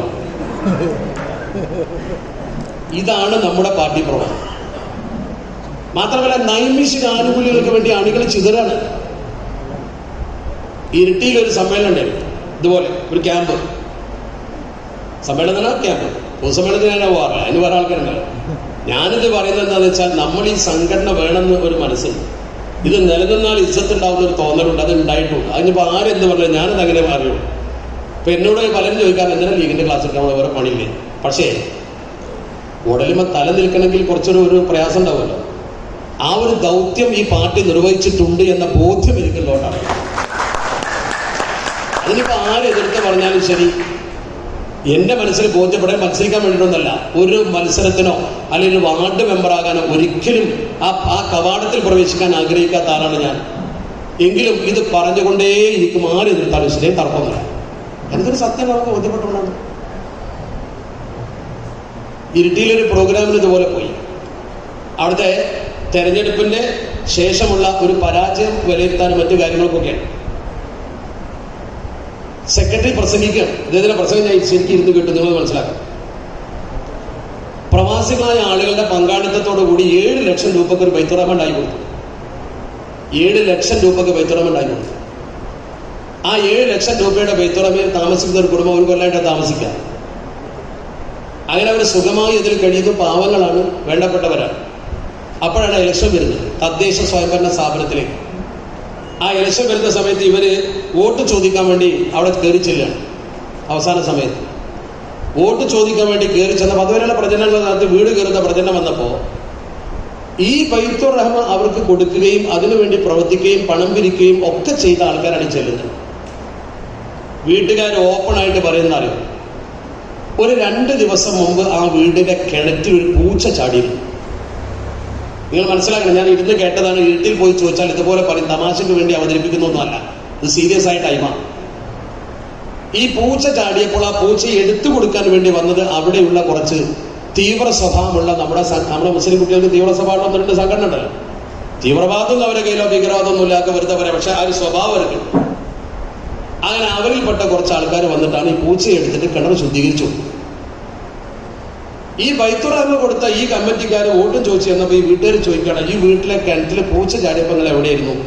അതെടുത്ത് ശുദ്ധീകരിച്ച് തന്ന അവർക്ക് ഈ തവണത്തെ വോട്ട് കൊടുക്കാൻ നിങ്ങൾ പറഞ്ഞിട്ടുണ്ട്. അവങ്ങളൊന്നും വിചാരിക്കുക ഈ തവണ വോട്ട് അവർക്കാണ്. 7 ലക്ഷം രൂപയുടെ വീടിന്റെ വോട്ട് ഒരു പൂച്ച കൊണ്ടുപോയി എന്നാണ്. ഒരു ചെറിയ ആനുകൂല്യം കിട്ടിയപ്പോഴേക്കും മറിച്ച് ചവിട്ടി. നിങ്ങൾ ചിന്തിക്കേണ്ട ഒരു കാര്യം, നമ്മുടെ കൂട്ടത്തിൽ ആ ജാതി കുറെ ആൾക്കാരുണ്ട്. നമ്മുടെ കൂട്ടത്തിൽ ഉണ്ടായിരുന്നവരെ ചൂണ്ടുമ്പോൾ ബേജാറാണ്ട. പള്ളിയിൽ ഉത്സാഹ പ്രസംഗിക്കുമല്ലോ കള്ളിനെ കുറിച്ച്, പുള്ളിയുടെ സ്വപ്പാരോടാണ് കള്ളിനെ കുറിച്ച് പറയും. ഈ സാധുക്കൾ കള്ള് കണ്ടുപിടി ഉണ്ടാവില്ല. അങ്ങനെ കണ്ടുകൂട്ടിയാൽ മതി. ആ ജാതി കുറെ ചെറിയൊരു ആനുകൂല്യം കിട്ടുമ്പോഴേക്കും, ഒരു 2000 1000 കിട്ടുമ്പോഴേക്കും, ഇലക്ഷന്റെ തലേന്ന് കിട്ടുമ്പോഴേക്കും വോട്ട് മറിച്ചു നിർത്തുന്ന ആൾക്കാർ. ഇവിടെ യൂണിവേഴ്സിറ്റിക്ക് അടുത്തൊരു വാർഡിൽ ലീഗ് പരാജയപ്പെട്ടു. അത് ബഷീറുണ്ടായിരുന്ന ശാസ്ത്രം എനിക്ക് തോന്നുന്നു, നമ്മുടെ TPM ബഷീർ. ഭക്ഷണം കഴിക്കാറുണ്ട്. ആ ഭക്ഷണം കഴിക്കുന്ന സമയത്ത് ഒരു കാര്യം പറയും, മനസ്സിൽ തട്ടിയ കാര്യം നിങ്ങളോട് പങ്കുവെക്കാന്നില്ല, നമ്മൾ ചിന്തിക്കാൻ വേണ്ടി വേറെ കഥ പറഞ്ഞിട്ട് കാര്യമൊന്നുമില്ലല്ലോ. ഭക്ഷണം കഴിക്കുന്ന സമയത്ത് ആ വാർഡിൽ പാർട്ടി തോറ്റു, മെമ്പർ തോറ്റു. ആ മെമ്പറാണെങ്കിൽ എല്ലാ സാംസ്കാരിക പ്രവർത്തനത്തിനും ഓടി നടക്കുന്ന നല്ലൊരു ചെറുപ്പക്കാരൻ. ആര് മരിച്ചാലും എന്ത് വിഷയത്തിനും ആൾക്ക് ആനുകൂല്യം കൊടുക്കാനും കോവിഡ് കാലത്ത് ഒരുപാട് സേവനം ചെയ്യാൻ കോടി നടന്ന ആളാണ്. എന്നിട്ട് ഭക്ഷണം കഴിക്കാൻ ഒരു കാരണവർ വീട്ടിൽ കയറി അവിടെ നിന്ന് ഭക്ഷണം കഴിച്ചുകൊണ്ടിരിക്കുക. ഭക്ഷണം കഴിക്കുമ്പോൾ അദ്ദേഹത്തിനോട് മനസ്സ് തുറന്ന് പറയുന്ന പാവം സദാ ഇവിടെ ഒരുപാട് പ്രവർത്തനം നമ്മൾ നടത്തി, എത്ര വീടുണ്ടാക്കി എന്നുള്ള വീട്ടുടമ കണക്കും അതിൽ കാണാപ്പാടാ കണക്കൊക്കെ പഴയ കാരണവരാണ്. എല്ലാ കണക്കും കറക്റ്റായിട്ട് കൊണ്ടാറ്റ ഇത്ര ലക്ഷം രൂപയ്ക്ക് വീടുണ്ടാക്കി, ഇത്ര വീടുണ്ടാക്കി, ഞങ്ങൾ ഇത്ര കിഡ്നി രോഗികൾക്ക് സഹായം കൊടുത്തു, ഇത്ര ഫണ്ട് പിരിച്ചു, കിറ്റ് വിതരണം ചെയ്തു, മരുന്ന് കൊടുത്തു, ഒരുപാട് കാര്യം. അതിൽ ഏകദേശം ഒരു വാർഡിൽ ഒരു 1.5 കോടി രൂപ ചെലവാക്കിയ കണക്കിന് പറഞ്ഞു. പക്ഷേ അതേ ആളിവിടെ മത്സരിച്ചപ്പോൾ ഒരു സമ്പന്നനായ സ്ഥാനാർത്ഥി വന്നു നിന്ന് ഇലക്ഷൻ്റെ തലേന്ന് കുറച്ച് ആൾക്കാരെ കണ്ട് കുറച്ച് കാശ് പൂശിയപ്പോൾ വോട്ടൺ മറിച്ച് കൊടുത്ത് നമ്മൾ ആൾക്കാർ തോറ്റു. ഇയാൾ സങ്കടപ്പെട്ട് എന്നോട് പറഞ്ഞ വാക്കെന്താണ്, എൻ്റെ മനസ്സിലിങ്ങനെ തോന്നി, ഈ കൊല്ലക്കണക്കിന് നമ്മൾ ഈ സഹായമൊക്കെ ചെയ്യുന്ന ആ 1.5 കോടി രൂപ ആർക്കും കൊടുക്കാതെ അവിടെ കെട്ടിവെച്ചിട്ട് ഇലക്ഷൻ്റെ തലേന്ന് കൊടുത്തിട്ടുണ്ടെങ്കിൽ നമ്മളും ജയിക്കുമായിരുന്നു. അയാളുടെ കൺസെപ്റ്റ് അവിടേക്ക് പോവാണ്. രാഷ്ട്രീയത്തിൻ്റെ ദിശാമാറ്റം അത് ഉത്തരേന്ത്യൻ സംസ്കാരമാണ്. ചില്ലറ ആനുകൂല്യത്തിനും ചില്ലിക്കാശിനും സമ്മതിദാനാവകാശം ഇരുട്ടിന്റെ മറിച്ചു കൊടുക്കുന്ന തമ്മാടിത്തം ചെയ്യുന്ന ആളുകളെ ഒരിക്കലും ഒരു സമൂഹത്തിന് പറ്റില്ല, ഒരു സമുദായത്തിന് പറ്റില്ല. ചതിയന്മാരാണ്, കൂടെ നിന്ന് ചതിക്കുന്ന ആൾക്കാരാണ്. നമ്മൾ പഠിക്കേണ്ട കുറവ് അതാണ്. രാഷ്ട്രീയത്തിന്റെ ബാലപാഠം ആദ്യം പഠിക്കണം. രാഷ്ട്രീയം ഇസ്ലാം പഠിപ്പിക്കണം. ഒരിക്കലും ചതി ചെയ്യാൻ പാടില്ല. ചതിപ്രയോഗത്തിന്റെ ആമുഖം പോലും ഉണ്ടാകാൻ പാടില്ല. നാളെ പരലോകത്ത് ഷിറാറുൻ നാസ് എന്ന് പറയുന്നൊരു ടീമുണ്ട്. അള്ളാഹുവിന്റെ പരിശുദ്ധ ഹബീബ് അഷ്റഫുൽ ഖൽഖ് മുഹമ്മദ് മുസ്തഫ സ്വല്ലല്ലാഹു അലൈഹി വസല്ലം തങ്ങൾ പറയുന്നത് പരലോകത്ത് ഷിറാറുൻ നാസ്, ഏറ്റവും നീചന്മാർ. ഇമാം ഖുർത്തുബി റഹ്മത്തുള്ളാഹിലേക്ക് തങ്ങൾ ഇതിനെ വ്യാഖ്യാനിച്ചുകൊണ്ട് പറഞ്ഞു മുനാഫിക്കുകളാണ് അവരെന്ന് പറഞ്ഞു. മുനാഫിക് എന്ന പേരിട്ടത് ഇമാം ഖുർത്തുബി റഹ്മത്തുള്ളാഹി, പരിശുദ്ധ ഖുർആന്റെ വ്യാഖ്യാതാവ് വലിയ പണ്ഡിതനാണ് ഇമാം ഖുർത്തുബി തങ്ങൾ. ആരാണ് ആൾക്കാർ? അവർക്ക് പേരിട്ടത്, റസൂൽ എന്ന പേരിട്ടത് ദുൽ വജ്ഹൈൻ, 2 മുഖമുള്ളവൻ. ഇന്ന മിൻ ശിറാരിൻ നാസി ദൽ വജ്ഹൈൻ, ഏറ്റവും നീചനായ ആളുകൾ 2 മുഖമുള്ളവരാണ്. 2 മുഖം എന്ന് പറഞ്ഞാൽ എന്താ അർത്ഥം? ഇരട്ട മുഖം എന്ന് പറഞ്ഞാൽ 2 മുഖം എന്നല്ല. ഉദ്ദേശം എന്താ? അയാളോട് ചെന്നിട്ട് സംസാരിച്ചിട്ട് മൂപ്പരാളാകും, കുറച്ച് പുറത്തുകൂടെ പുറത്തുകൊണ്ട് ഇയാളാകുമോ, അവിടെ ചെന്ന് ഓൻ്റെ ആളോ ഇപ്പുറത്ത് മറ്റോൻ്റെ ആളോ, അങ്ങനെയുള്ള കുറേ ആൾക്കാർ അതിനെഴുതല്ലോ വച്ചുകേരി. അതാണ് ഏറ്റവും മോശപ്പെട്ട ആൾക്കാർ. നമ്മളെ കൊടുത്തിട്ടുണ്ട് അങ്ങനത്തെ ആൾക്കാർ. പ്രസിഡന്റിന് അടുത്ത് ചെന്നിട്ട് പ്രസിഡന്റിന്റെ ആളാകാൻ വേണ്ടി സെക്രട്ടറിയെ കുറിച്ച് കുറ്റം പറയും. സെക്രട്ടറിന്റെ അടുത്ത് വന്നിട്ട് സെക്രട്ടറിന്റെ ആളാന്ന് വരുത്താൻ വേണ്ടി അയാളെ മറ്റേ ഈ കുറ്റം പറയേണ്ട ആവശ്യമില്ലല്ലോ. എൻ്റെ കയ്യിൽ നിങ്ങളൊരു തെറ്റ് കണ്ടാൽ, എൻ്റെ കയ്യിൽ നിങ്ങളൊരു വീഴ്ച കണ്ടാൽ, ഒന്നുകിൽ ഫോണിലോ അല്ലെങ്കിൽ ഒറ്റക്കോ വിളിച്ചിട്ട് നേരിട്ട് നിങ്ങൾ ചെയ്തത് ശരിയല്ല, അല്ലെങ്കിൽ നിങ്ങൾ പ്രസംഗിച്ചത് ശരിയല്ല എന്ന് പറഞ്ഞാൽ, തെറ്റെനിക്ക് ബോധ്യപ്പെട്ടാൽ ഞാൻ തിരുത്തും. തിരുത്തട്ടെ തിരുത്താതിരിക്കട്ടെ, നിങ്ങൾക്ക് കൂലി കിട്ടും. ഒരു നന്മ ഉപദേശിച്ച കൂലി ഉറപ്പാ കിട്ടും. 2, ഞാൻ തിരുത്തിയാലോ അതിൻ്റെ കൂലി വേറെ കിട്ടും. ഞാൻ ചെയ്താൽ നന്മ നിങ്ങൾക്ക് കിട്ടും. ഇനി നിങ്ങൾ അത് എന്നോട് പറയാതെ വേറെ ആളോട് എന്നിട്ട് പറയാം, അയാൾ എന്താണ് പ്രസംഗിച്ചത്, അങ്ങനെ പറയാൻ പാടുണ്ടോ എന്ന് നിങ്ങൾ അഭിപ്രായപ്പെട്ട്, ഞാനല്ല വേറൊരാളാണെങ്കിലും ഒരു മോശമായ ഒരു ഇമ്പാക്ട് അതിൻ്റെ പേരിൽ വേറൊരാളോട് ചെന്ന് പറഞ്ഞു കൊടുത്താൽ അതിനാണ് ഈബത്ത് എന്നാ പറയാം. അപ്പൊ നിങ്ങൾക്ക് എന്തായാലും ഒരു ഈബത്ത് പറഞ്ഞ കുറ്റം കിട്ടും. എന്തിനാണ് അതിന് നടക്കുന്നത്? നിങ്ങളൊക്കെ ചെയ്യുന്ന പ്രവർത്തനത്തിന്റെ മഹത്വം നിങ്ങൾക്കറിയാം. ആനക്ക് ആനയുടെ വലിപ്പറിയില്ല എന്ന് പറഞ്ഞ പോലെ എത്ര ആളുകൾക്കാണ് ബൈത്തുർ റഹ്മ നിർമ്മിച്ചു കൊടുത്തത്, എത്ര ആളുകൾക്കാണ് നിങ്ങൾ മരുന്ന് കൊടുത്തത്. CH ഒക്കെ ചെയ്യുന്ന സേവന പ്രവർത്തനം നമ്മുടെ കൂട്ടായ്മയല്ലേ. ഇതിൽ ഗൾഫിലൊക്കെ പോയിരുന്ന ആൾക്കാരുണ്ടാവും. 4-5 കൊല്ലം വീട്ടിലേക്ക് വരാതെ അവിടെ പിടിച്ചു നിന്ന് വല്ല ഫണ്ടുണ്ടാക്കുന്ന പാവങ്ങൾ, അവനവന്റെ വീട് മര്യാദയ്ക്ക് ഉണ്ടായിട്ടുണ്ടാവില്ല. ഇതിന് പാവങ്ങൾക്ക് വീടുണ്ടാക്കാൻ ഇറങ്ങി നടക്കണം. ഞാൻ എൻ്റെ കണ്ണുകൊണ്ട് കണ്ടിട്ട് മനസ്സിൽ അവർക്ക് വേണ്ടി പ്രാർത്ഥിച്ചിട്ടുണ്ട്. ഞാൻ ആത്മാർത്ഥമായിട്ടാണ് നിങ്ങൾ മുമ്പിൽ നിന്ന് പറയുന്നത്. ഞാൻ നമ്മളൊരു വ്യത്യാസമല്ല. ഞാൻ സ്റ്റേജിൽ നിൽക്കുന്നതേ ഉള്ളൂ. ഞാൻ പ്രസംഗിക്കുന്നവരും നിങ്ങൾ കേൾക്കുന്നവരുമാകുമ്പോൾ നിങ്ങളൊക്കെ മോശക്കാരും ഞാൻ പ്രസംഗം ചിന്തിന്നിരിക്കില്ല. നമ്മളൊക്കെ ഒരുപോലെയാണ്. എന്നെക്കാളേറെ പ്രസംഗിക്കാൻ പറ്റിയ ആൾക്കാരും കഴിവുള്ള ആൾക്കാരും നിങ്ങളെ കൂട്ടത്തിലുണ്ടാവുമല്ലോ. ബോധ്യത്തോടെ ഞാൻ വന്നിട്ടുള്ളത്. പച്ച മനുഷ്യൻ 4 കൊല്ലം 4.5 കൊല്ലം നാട്ടിൽ പോകാതെ എന്താന്ന് ചോദിച്ചാൽ പൈസ ഇല്ല. പെങ്ങളെ കെട്ടിക്കാണ്ട്, മകളെ കെട്ടിച്ച കടം തീർന്നിട്ടില്ല, വീടൊന്നും പുതുക്കിയിട്ടില്ല, കങ്കടപ്പെടാം. ഇയാളെ കയ്യിലെന്താ റസീറ്റാ, നാട്ടിൽ നിന്നുള്ള ഒരു പ്രത്യേക പിരിവ, ഒരു ബൈത്തുർ റഹ്മത്ത്. ആരാന് വീടുണ്ടാക്കാൻ ഈ സാധു പിരിക്കാൻ നടക്കുക. അവന്റെ മകളെ കെട്ടിച്ച കടം തന്നിട്ടില്ല, പെങ്ങളെ കെട്ടിക്കാണ്ട് 4 കൊല്ലമായിട്ട് നാട്ടിൽ പോയിട്ടില്ല. കേൾക്കുമ്പോൾ കണ്ണീര് വരും മനുഷ്യത്തുണ്ടെങ്കിൽ. അങ്ങനത്തെ മനുഷ്യന്മാര് സേവനം ചെയ്ത പാർട്ടി, അങ്ങനത്തെ കുറെ സാധുക്കളുണ്ട് നമ്മളെ കൂട്ടത്തില്. അങ്ങനത്തെ ചില സാധുക്കളുണ്ട് നമ്മളെ കൂട്ടത്തില്. ആ ആളുകളൊക്കെ കെട്ടിപ്പടുത്ത പ്രസ്ഥാനമാണ്. അതിന്റെ കൂലി എത്രയാണ്? അത് ഈ ജമാഅത്തിന് കിട്ടും. പക്ഷെ വെറുതെ ആരാനെ പാര വെച്ചിട്ടും, ഞാൻ പറഞ്ഞ സ്ഥലത്ത് കൂടെ റോഡ് പോയില്ല എന്ന് പറഞ്ഞിട്ടും, ഞാൻ പറഞ്ഞിടത്ത് പൈപ്പിട്ടില്ല എന്ന് പറഞ്ഞിട്ടും വെറുതെ ബഹളുണ്ടാക്കി, ഗ്രൂപ്പ് ഉണ്ടാക്കി, തമ്മിലടിച്ച് പാര വെക്കുന്ന ഏർപ്പാട്, യൂണിറ്റ് സെക്രട്ടറി ആകുമ്പോഴേക്കും എന്നാണ് സംസ്ഥാന സെക്രട്ടറി ആവുന്ന സ്വപ്നം കാണുന്ന ഏർപ്പാട്, അത് നിർത്തണം. ഞാൻ പറയുമ്പോൾ നിങ്ങൾക്ക് അത്ര രുചിക്കൊന്നുമില്ല, നിങ്ങളെ രുചിപ്പിച്ചോളം എനിക്കൊണ്ടില്ലതാണ്. പക്ഷെ നിങ്ങൾ മനസ്സിലാക്കേണ്ട ഒരു കാര്യമാണ്, ഇതൊരു വലിയ സംഗതിയാണ്. ഈ പ്രസ്ഥാനത്തിന്റെ നിലനിൽപ്പ് നിങ്ങളെ കയ്യിൽ. നിങ്ങളെന്ന് ഞാൻ പറയുമ്പോൾ മൊത്തം ഈ ഒരു തിരിച്ചറിവ് നമുക്കുണ്ടായാൽ ഒരു ശത്രുവും നമ്മുടെ തലക്ക് മീത പറക്കൂല. ആരാന്റെ മുമ്പിൽ നമ്മുടെ അന്തസ് ഉയർത്തി പിടിക്കണം. നിങ്ങൾ നമ്മളെ സ്വാധീനിക്കാൻ പലരും വരും, നമുക്ക് സ്ഥാനമാനം തരാൻ ആള് വരും. പക്ഷെ ഒരിക്കലും അത് ചെയ്യാൻ പാടില്ല. മഹാനായ അബൂ ദർ ഗിഫാരി റളിയല്ലാഹു തആല പ്രമുഖനും പ്രോജ്വലനുമായ മഹാനായി, അദ്ദേഹത്തെ കുറിച്ച് ചരിത്രത്തിൽ പഠിക്കണം നിങ്ങൾ. സ്വഹാബിയാണ്, അള്ളാഹുവിന്റെ പരിശുദ്ധ ഹബീബിന്റെ സ്വഹാബത്തിൽ പ്രമുഖനാണ് അബൂ ദർ തങ്ങൾ. അദ്ദേഹം ഉസ്മാൻ ഇബ്നു അഫ്ഫാൻ റളിയല്ലാഹു തആല ഖലീഫയാകുന്ന സമയത്ത് കൂഫയിലാണ്. അവിടെ ഭരിക്കുന്ന മുആവിയ ഇബ്നു അബീ സുഫിയാൻ റളിയല്ലാഹു തആല. എങ്ങനെ ആയിരിക്കണം നമ്മൾ ഇതിനെ കുറിച്ചുള്ള ഉദാഹരണമാണ് ഞാൻ പറയുന്നത്. ദീർഘിപ്പിക്കുന്നൊന്നുമില്ല. 8 മണിക്ക് അവസാനിപ്പിക്കണം എന്നുണ്ടെങ്കിൽ 8:30 കഴിഞ്ഞപ്പോൾ നിർത്തും. കൂടുതൽ ദീർഘിപ്പിക്കുന്നില്ല. എനിക്കൊരുപാട് പറയാൻ മനസ്സിലുണ്ട്. ഇസ്ലാമിക ചരിത്രം മാത്രം പറഞ്ഞാൽ നമുക്ക് പാർട്ടി എങ്ങനെ കെട്ടിപ്പടുക്കാൻ പഠിക്കാൻ പറ്റും. ബഹുമാനപ്പെട്ടവർ, കൂഫയിൽ അന്ന് ജീവിക്കുന്ന സമയത്ത് മുആവിയ റളിയല്ലാഹു തആല ഭരണകർത്താവ്, ഗവർണർ, അദ്ദേഹത്തിന്റെ ഭരണത്തിൽ അല്പം ചെലവ് കൂടുതലാണ്, ഇത്രയൊന്നും വേണ്ട എന്നുള്ള അഭിപ്രായം അദ്ദേഹം പ്രകടിപ്പിച്ചു. അങ്ങനെ ഒരു അഭിപ്രായം പ്രകടിപ്പിക്കുമ്പോൾ സ്വാഭാവികമായിട്ട് അതിന്റെ കൂടെ കുറച്ച് ആൾക്കാർ കൂടും. അങ്ങനെ ഒരു ഗ്രൂപ്പ് ഉണ്ടാവാൻ സാധ്യത ഉണ്ടെന്ന് മനസ്സിലാക്കി ബുദ്ധിമാനായ ഖലീഫ ബഹുമാനപ്പെട്ടവരെ തിരിച്ചു വിളിച്ചു മദീനത്തെ. നിങ്ങൾ ഇങ്ങോട്ട് പോരും, നിങ്ങൾ അവിടെ നിൽക്കട്ടെ, അങ്ങ് വേറെ ജോലിയാണ്. അങ്ങനെ ബഹുമാനപ്പെട്ട ഖലീഫ അബൂ ദർ ഗിഫാരി റളിയല്ലാഹു തആല വിളിച്ചിട്ട് പറഞ്ഞു, നിങ്ങളിപ്പോൾ തൽക്കാലം ഇരുന്ന് ഇടപെടണ്ട, മാറിക്കാൻ പറഞ്ഞു. അങ്ങനെ മാറി നിൽക്കാൻ പറയുകയും ആ രീതിയിൽ അദ്ദേഹത്തോട് നിർദ്ദേശിക്കുകയും ചെയ്തപ്പോൾ സത്യത്തിൽ അദ്ദേഹത്തിന് അത് അത്ര താല്പര്യപ്പെട്ടില്ല. ഖലീഫ ചെയ്ത പ്രവർത്തനത്തോട് അദ്ദേഹം വിയോജിച്ചു. ഖലീഫയുടെ ആ ഇടപെടലിൽ അദ്ദേഹത്തിന് താല്പര്യം ഉണ്ടായില്ല. അദ്ദേഹം പറഞ്ഞു, ഞാൻ ഒന്നിനുമില്ല എന്ന് പറഞ്ഞ് അദ്ദേഹം സൈലന്റ് ആയിട്ട് പോയിട്ട് റബദ എന്ന് പറയുന്നൊരു സ്ഥലത്ത്, മദീനക്ക് അടുത്താണ്, ആ സ്ഥലത്ത് പോയിട്ട് സ്വന്തമായി വീട് വെച്ച് അവിടെ താമസിച്ചു. പക്ഷെ ഈ വിഷയം ലീക്കായി. ഖലീഫ ഉസ്മാൻ റളിയല്ലാഹു തആലയും അബൂ ദർ റളിയല്ലാഹു തആലയും തമ്മിൽ 2 തട്ടിലാണ് എന്നുള്ളൊരു ഒരു ലീക്കായി വിവരം. ഈ വിവരം അറിഞ്ഞ് കൂഫയിൽ നിന്നൊരു സംഘം പുറപ്പെട്ടു. ശരിക്കും ശ്രദ്ധിക്കണം നിങ്ങൾ. പഞ്ചായത്തിൽ 2 നേതാക്കന്മാരുണ്ട് നിലക്ക് ചിന്തിക്കുന്നുണ്ടെന്ന് കാണുമ്പോഴേക്കും അവരെ കുറച്ച് ശില്പന്തികളുണ്ടാവും. അവരാണ് ഈ കുഴപ്പം മുഴുവൻ ഉണ്ടാക്കുക. പറയുമ്പോൾ നിങ്ങൾ സംഭവിക്കും, സംഗീത ശരി, പക്ഷെ എന്നാലും ഉണ്ടാവും ചെയ്യുന്നത്, അതാ കുഴപ്പം. അങ്ങനെ കൂഫയിൽ നിന്നൊരു സംഘം നേരെ വന്ന് റബദയിൽ ഇദ്ദേഹം താമസിക്കുന്ന സ്ഥലം കണ്ടുപിടിച്ച് വീട്ടിലെത്തി. അദ്ദേഹത്തോട് പറഞ്ഞു, നിങ്ങളും ഖലീഫയും തമ്മിൽ അഭിപ്രായ വ്യത്യാസം ഉണ്ടെന്നുള്ള വരെ ഞങ്ങൾക്കറിയാം. നിങ്ങൾ ധീരനാണ്, നിങ്ങൾ പുകഴ്ത്തി, ഞങ്ങൾ നിങ്ങളെ കൂടെ ഉണ്ടാവും, നിങ്ങൾ മുന്നിൽ നിന്നാൽ മതി, ബാക്കിയൊക്കെ ഞങ്ങളെ ഏറ്റു. ചുരുക്കത്തിൽ എന്താ, അബൂ ദർ ഗിഫാരി തങ്ങൾ മുമ്പിൽ നിന്നാണ് ജനപിന്തുണ ആർജിച്ചുകൊണ്ട് ഖലീഫയെ ഇറക്കി നിങ്ങളെ ഖലീഫയാക്കാന്നാണ് അഡ്ജസ്റ്റ്മെന്റ്. ഉസ്മാൻ റളിയല്ലാഹു തആലയ്ക്ക് ഒരു വിപ്ലവം നമുക്ക് നടത്താം, നിങ്ങൾ മുന്നിൽ നിന്നാൽ മതി, നിങ്ങൾ എന്നാ വിജയം. അത് ശരിയാണ്. അബൂ ദർ റളിയല്ലാഹു തആലയ്ക്ക് അത്രയും വലിയ ജനപിന്തുണ ഉള്ള ആളാണ്. കാരണം ലോകത്തെ ഏറ്റവും വലിയ സോഷ്യലിസ്റ്റാണ് അദ്ദേഹം. ഒരു കമ്മ്യൂണിസ്റ്റായിട്ടും അദ്ദേഹത്തിന്റെ ഇന്ത്യയിലേക്ക് എത്തൂല. ഇന്നത്തെ വരുമാനം കഴിച്ച് ഭക്ഷണം കഴിച്ചിട്ട് ബാക്കി വല്ലതുണ്ടെങ്കിൽ പാവത്തിന് കൊടുക്കണം എന്ന് അദ്ദേഹത്തിന്റെ ധാരണ. അങ്ങനെയാണ് അദ്ദേഹത്തിന്റെ ചിന്ത.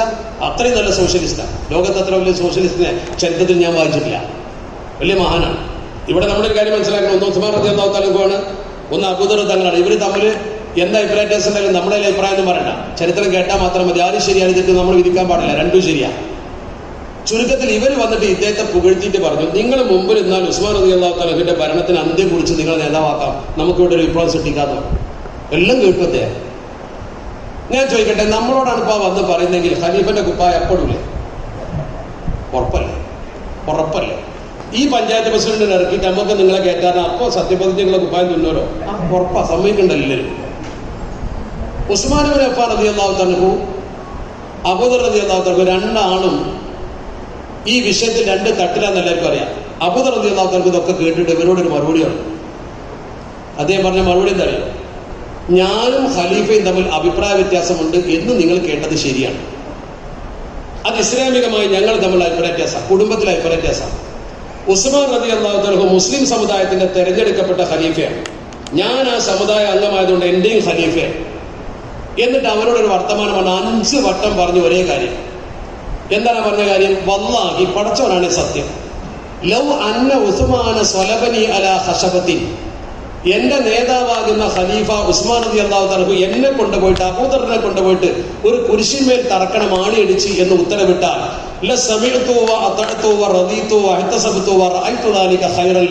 ഇതിലപ്പുറം എന്താ പറയണ്ടത്? 5 വട്ടം പറഞ്ഞത് ഒന്നാണ്. ഇവർക്ക് തിരിയാൻ വേണ്ടി പറഞ്ഞതാ. എന്താ പറഞ്ഞത്? ഇല്ല സമയത്തോ ഞാനത് കേൾക്കും, വാത്താഴത്തോ ഞാനത് അനുസരിക്കും, റദീതു എനിക്കതാണ് തൃപ്തി, വഹ്തസബ്തു എനിക്കത് മതി, നേതാവിനനുസരിച്ച് നിൽക്കുന്നതാണ് ദീനിൽ ഖൈർ എന്ന് ഞാൻ പഠിച്ചിട്ടുണ്ട്. 5 വട്ടം ഇത് പറഞ്ഞതോടുകൂടി മുഖം തുടച്ചവർ തിരിച്ചുപോയി. അദ്ദേഹത്തെ കിട്ടൂല എന്ന് ഉറപ്പായി. അതാണ് ആണത്വം. അഭിപ്രായ വ്യത്യാസം വേറെ കമ്മിറ്റിയിൽ പറഞ്ഞോ, നിങ്ങൾ എന്താ അഭിപ്രായ വ്യത്യാസം പറഞ്ഞോ, ക്യാമ്പിൽ പറഞ്ഞോ, പുറത്തിറങ്ങിയിട്ട് മിണ്ടാൻ പാടില്ല. ശത്രു ചായക്കടയിൽ നിന്ന് എന്തെങ്കിലും പറയുമ്പോ അവനെ പിന്തുണക്കുന്ന വാക്ക് പറഞ്ഞിട്ട് പാർട്ടിക്ക് പാര വെക്കുന്നവനെ പിടിച്ച് പുറത്താക്കണം. ആദ്യം എന്തെങ്കിലും നന്നാവുള്ളൂ. ക്യാൻസറായ മുടിച്ച് കളണാവാം എന്നിട്ട് തുണിച്ചോ, ആ ജാതിനെ പറ്റൂല ഈ സംഘടന. ആരാണെങ്കിലും ശരി, പാര വെക്കുന്ന പണി എടുക്കാൻ പാടില്ല. ഞാൻ പറഞ്ഞത് ആഭ്യന്തരമായ കാര്യമാണ്. നമ്മൾ നന്നായെങ്കിലേ ബാക്കിയുള്ളവരെ എതിർക്കാൻ പറ്റൂ. ഭീകരന്മാർ നമ്മളെ ആക്രമിക്കാൻ പറ്റുന്നത് പേടിപ്പിച്ച് നിൽക്കൊന്നും കാര്യമില്ല. ആദ്യം നമുക്കൊരു ഇമ്മ്യൂണൈസേഷൻ പവറാണ്. നമ്മളെപ്പോഴും ഫാസിസ്റ്റുകൾ അങ്ങനെ വരുന്നു, മറ്റൊരു ഇങ്ങനെ വരുന്നു. ആരാനെങ്ങനെ കുറ്റം പറയും? നമ്മളാരാ കുറ്റം പറയാൻ? നമ്മളെ കുറ്റം പറയും. ഇന്നടക്കം ഒരു സ്വയം വിചിന്തനത്തിന് നിങ്ങളൊക്കെ തയ്യാറാവും. നമ്മുടെ കഴിവ് കുറവുകൾ എന്തൊക്കെയാണെന്ന് ശരിക്കും നമ്മൾ പഠിക്കണം. അല്ലാതെ നമുക്ക് എല്ലാവർക്കും തിരിച്ചറിവ് പ്രദാനം ചെയ്യാം. ഈ ഒരു കെട്ടുറപ്പ് നിങ്ങൾക്ക് ഉണ്ടെങ്കിൽ ഒരു സംഘടനാ പ്രവർത്തനം എന്ന് പറയുമ്പോൾ നിങ്ങൾ മനസ്സിലാക്കേണ്ട ഒരു കാര്യമുണ്ട്. ഇതൊരു വലിയ സംഭവമാണ്. ഇസ്ലാമിൽ വലിയ കൂലി കിട്ടുന്ന ഏർപ്പാട്. നിങ്ങൾ ഇരിക്കുന്നതിനൊക്കെ പ്രതിഫലം കിട്ടും. ദീനുണ്ടല്ലോ, മരിച്ചാൽ പരസ്പരം നിസ്കരിക്കേണ്ട കൗമ നമ്മൾ വേറെയുള്ള പാർട്ടിയെ പോലെയല്ല. ധാർമ്മികമായി പരലോകം കൂടി ഉണ്ടാക്കാൻ പറ്റിയ ഇങ്ങനത്തെ ഒരു സംവിധാനം വേറെ ഇല്ലേ കൂട്ടരെ? അള്ളാഹിനെ പേടിയുള്ള മഹാന്മാർ കെട്ടിപ്പടുത്ത സംഗതി അവരൊരു താങ്ങും തണലൊക്കെ തന്നെ പിന്നിലുണ്ടാവും. അപ്പൊ നിങ്ങളിത് അവർ ചെയ്ത പോലെ പണ്ടത്തെ നേതാക്കന്മാരൊക്കെ അങ്ങനെയാണ്. ഇപ്പൊ ഞാൻ ചോദിക്കട്ടെ, നിങ്ങളൊരു പ്രവർത്തകനെ കണ്ടാൽ ഈ ആ കാര്യം ചെയ്തോ ഇത് ചെയ്തോ എന്നല്ലേ നോക്കുള്ളൂ? അങ്ങനെയല്ല വേണ്ടത്. ഒരു പ്രവർത്തകനെ ചേർത്ത് പിടിക്കാൻ പഠിക്കണം നമ്മൾ ആദ്യം. നിങ്ങളെ കൂട്ടത്തിലൊരു പ്രവർത്തനം കാണുമ്പോൾ അവനെ ഏൽപ്പിച്ച ആ ഡ്യൂട്ടി, പാർട്ടി ഡ്യൂട്ടി മാത്രം ചോദിച്ചാൽ പോരാ. നിങ്ങൾ അവനോട് ചോദിക്കണം, എന്താ വീട്ടിലെ വിവരം, പാപ്പാക്ക് എങ്ങനെ, ഉമ്മാക്ക് എങ്ങനെ, മക്കളെങ്ങനെ, അവൻ്റെ വീട്ടിൽ ചുറ്റും അവനെ കുറിച്ച് നിങ്ങൾ അറിയണം. മനസ്സിൽ കയറും ആ ചോദ്യം. അവൻ്റെ ഭാര്യയെക്കുറിച്ചും അവൻ്റെ മക്കളെക്കുറിച്ചും ക്ഷേമാന്വേഷണം നടത്തിയാൽ അവൻ്റെ മനസ്സിൽ നിങ്ങൾക്കൊരു സ്ഥാനം ഉണ്ടാവും. അങ്ങനെയുള്ള നേതാക്കളാണ് നിങ്ങളൊക്കെ നേതാക്കളാണ്. അല്ലാതെ അവനെ ഏൽപ്പിച്ച പണി മാത്രം ചോദിച്ചാൽ പോരാ. ഒരു ചേർത്ത് പിടിക്കുന്ന സ്വഭാവം. അവൻ രോഗിയായാൽ അവനെ സന്ദർശിക്കണം, അവൻ കുടുങ്ങിയാൽ അവന് വേണ്ടതൊക്കെ ചെയ്തു കൊടുക്കും. അല്ലാതെ നമ്മുടെ ഭാഗ്യമായി കുറേ കാര്യങ്ങൾ ചെയ്തിട്ട് കാര്യമൊന്നുമില്ല. നമ്മുടെ പാർട്ടി തന്നെയാണ് നിങ്ങളെ കൂടെ. നിങ്ങൾ ബൈത്തുറഹ്മ കുറേ ഉണ്ടാക്കും, പക്ഷെ നിങ്ങളെ കൂടെ നിൽക്കുന്ന ആളെ സംഘടന ചിലപ്പോൾ നിങ്ങൾ കണ്ടിട്ടുണ്ടാവില്ല. ബൈത്തുറഹ്മക്ക് വേണ്ടി നിങ്ങളെ കൂടെ പിരിക്കാൻ നടക്കുന്ന സാധുവിന്റെ കട ചിലപ്പോൾ നിങ്ങൾ അറിഞ്ഞിട്ടുണ്ടാവില്ല. അവനെ പറയില്ല. മനസ്സിലാക്കണം. ലാ യസ്അലൂന നാസ ഇൽഹാഫാ. ഒരിക്കലും അവരെ ചോദിച്ച് ബുദ്ധിമുട്ടിക്കില്ല. അവരെ നിങ്ങൾ ചേർത്ത് പിടിക്കണം, അവരെ നിങ്ങൾ കാണണം. പരമദരിദ്രർക്കും വലിയ സമ്പന്നർക്കും ഇടയിൽ ഒരു സാധു കൂട്ടുണ്ട്. അവരെ കാണണം നിങ്ങൾ. ചിലപ്പോൾ നിങ്ങളെ കൂടെയുള്ള പ്രവർത്തകരെ. അപ്പോഴേ സംഘടനാ പ്രവർത്തനത്തിൻ്റെ ഒരു ഭദ്രത ഉണ്ടാവും. ആനുകൂല്യം തേടി ആളുകൾ അപ്പുറം ചാടുന്നൊരവസ്ഥ ഇല്ലാതാക്കണമെങ്കിൽ മനസ്സ് കയ്യിലെടുക്കാൻ പറ്റും. ഞാൻ സ്നേഹിക്കപ്പെടുന്നുണ്ട്, ഞാൻ ചോദിക്കപ്പെടുന്നുണ്ടെന്ന് തോന്നലൊരു പ്രവർത്തകൻ ഉണ്ടാക്കണം.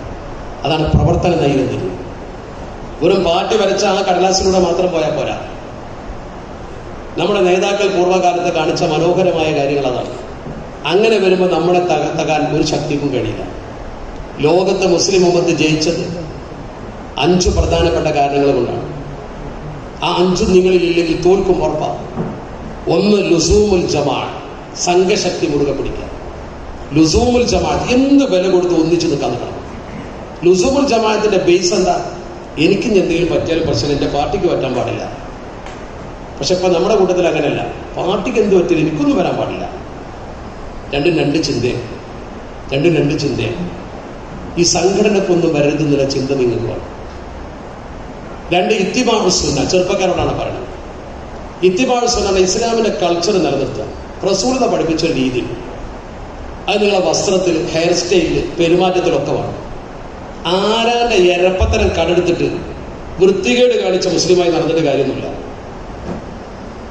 സുബൈക്ക് പട്ടിയെ പോലെ കിടന്നുറങ്ങിയിട്ട് ലീഗിന്റെ കൊടി പിടിച്ച് സമരം നടത്തിയിട്ട് വലിയ വിജയമൊന്നും ഉണ്ടാവില്ല. ദീനുണ്ടെങ്കിലേ ബാക്കി ഉണ്ടാവും. ദീന് വേണം ആദ്യം. നമ്മുടെ കൂട്ടത്തിൽ ഒരു ഹിന്ദു സഹോദരനിൽ അവനോട് പറയണം, അവൻ അവന്റെ മതം അനുസരിച്ച് അമ്പലത്തിലൊക്കെ പോയി വിശ്വാസിയാകട്ടെ. വിശ്വാസത്തിനൊരു വിലയുണ്ട്. നിരീശ്വരവാദിയാകട്ടെ. എല്ലാവരും മുസ്ലിം ആക്കുക എന്നല്ലേ അർത്ഥം. ഇസ്ലാമിൽ അങ്ങനെ തത്വമൊന്നുമില്ല. എല്ലാ വിഭാഗം ആളുകളിൽ കുല്ലിൻ ജഅൽനാ മിൻകും ശിർഅത്തൻ വ മിൻഹാജ. ഓരോരുത്തർക്ക് അവരെ വഴി അള്ളാഹു അനുവദിച്ചു കൊടുത്തിട്ടുണ്ട്. അവൻ്റെ വഴിക്കാൻ പോയിക്കോട്ടെ, കാര്യങ്ങൾ പറഞ്ഞു കൊടുക്കാന്നല്ലാതെ പിടിച്ചു കിട്ടി ഫലമായി ഒരു പ്രവർത്തനം ഇസ്ലാമിലില്ല. അപ്പൊ ഇത്തിബാ ചെറുപ്പക്കാർക്ക് ശരിക്ക് ദീൻ ഉൾക്കൊണ്ടുകൊണ്ട് ഇസ്ലാമിക കൾച്ചറുകളെ കയ്യിൽ നിന്ന് പോകാൻ പാടില്ല. മൂന്നാമത്തെ ഒന്ന് ഖിറാഅത്തുൽ ഖുർആനാണ്. എന്ന് പറഞ്ഞാൽ ഖുർആൻ ഊതുന്നതിന്റെ അർത്ഥം എന്താ? ഖുർആൻ ഊതാൻ മനസ്സ് നന്നാക്കുക. രാവിലെ ലേശം ഖുർആൻ ഊതിയ മനസ്സ് നന്നാവും, വൃത്തികെട്ട ചിന്ത പോകും.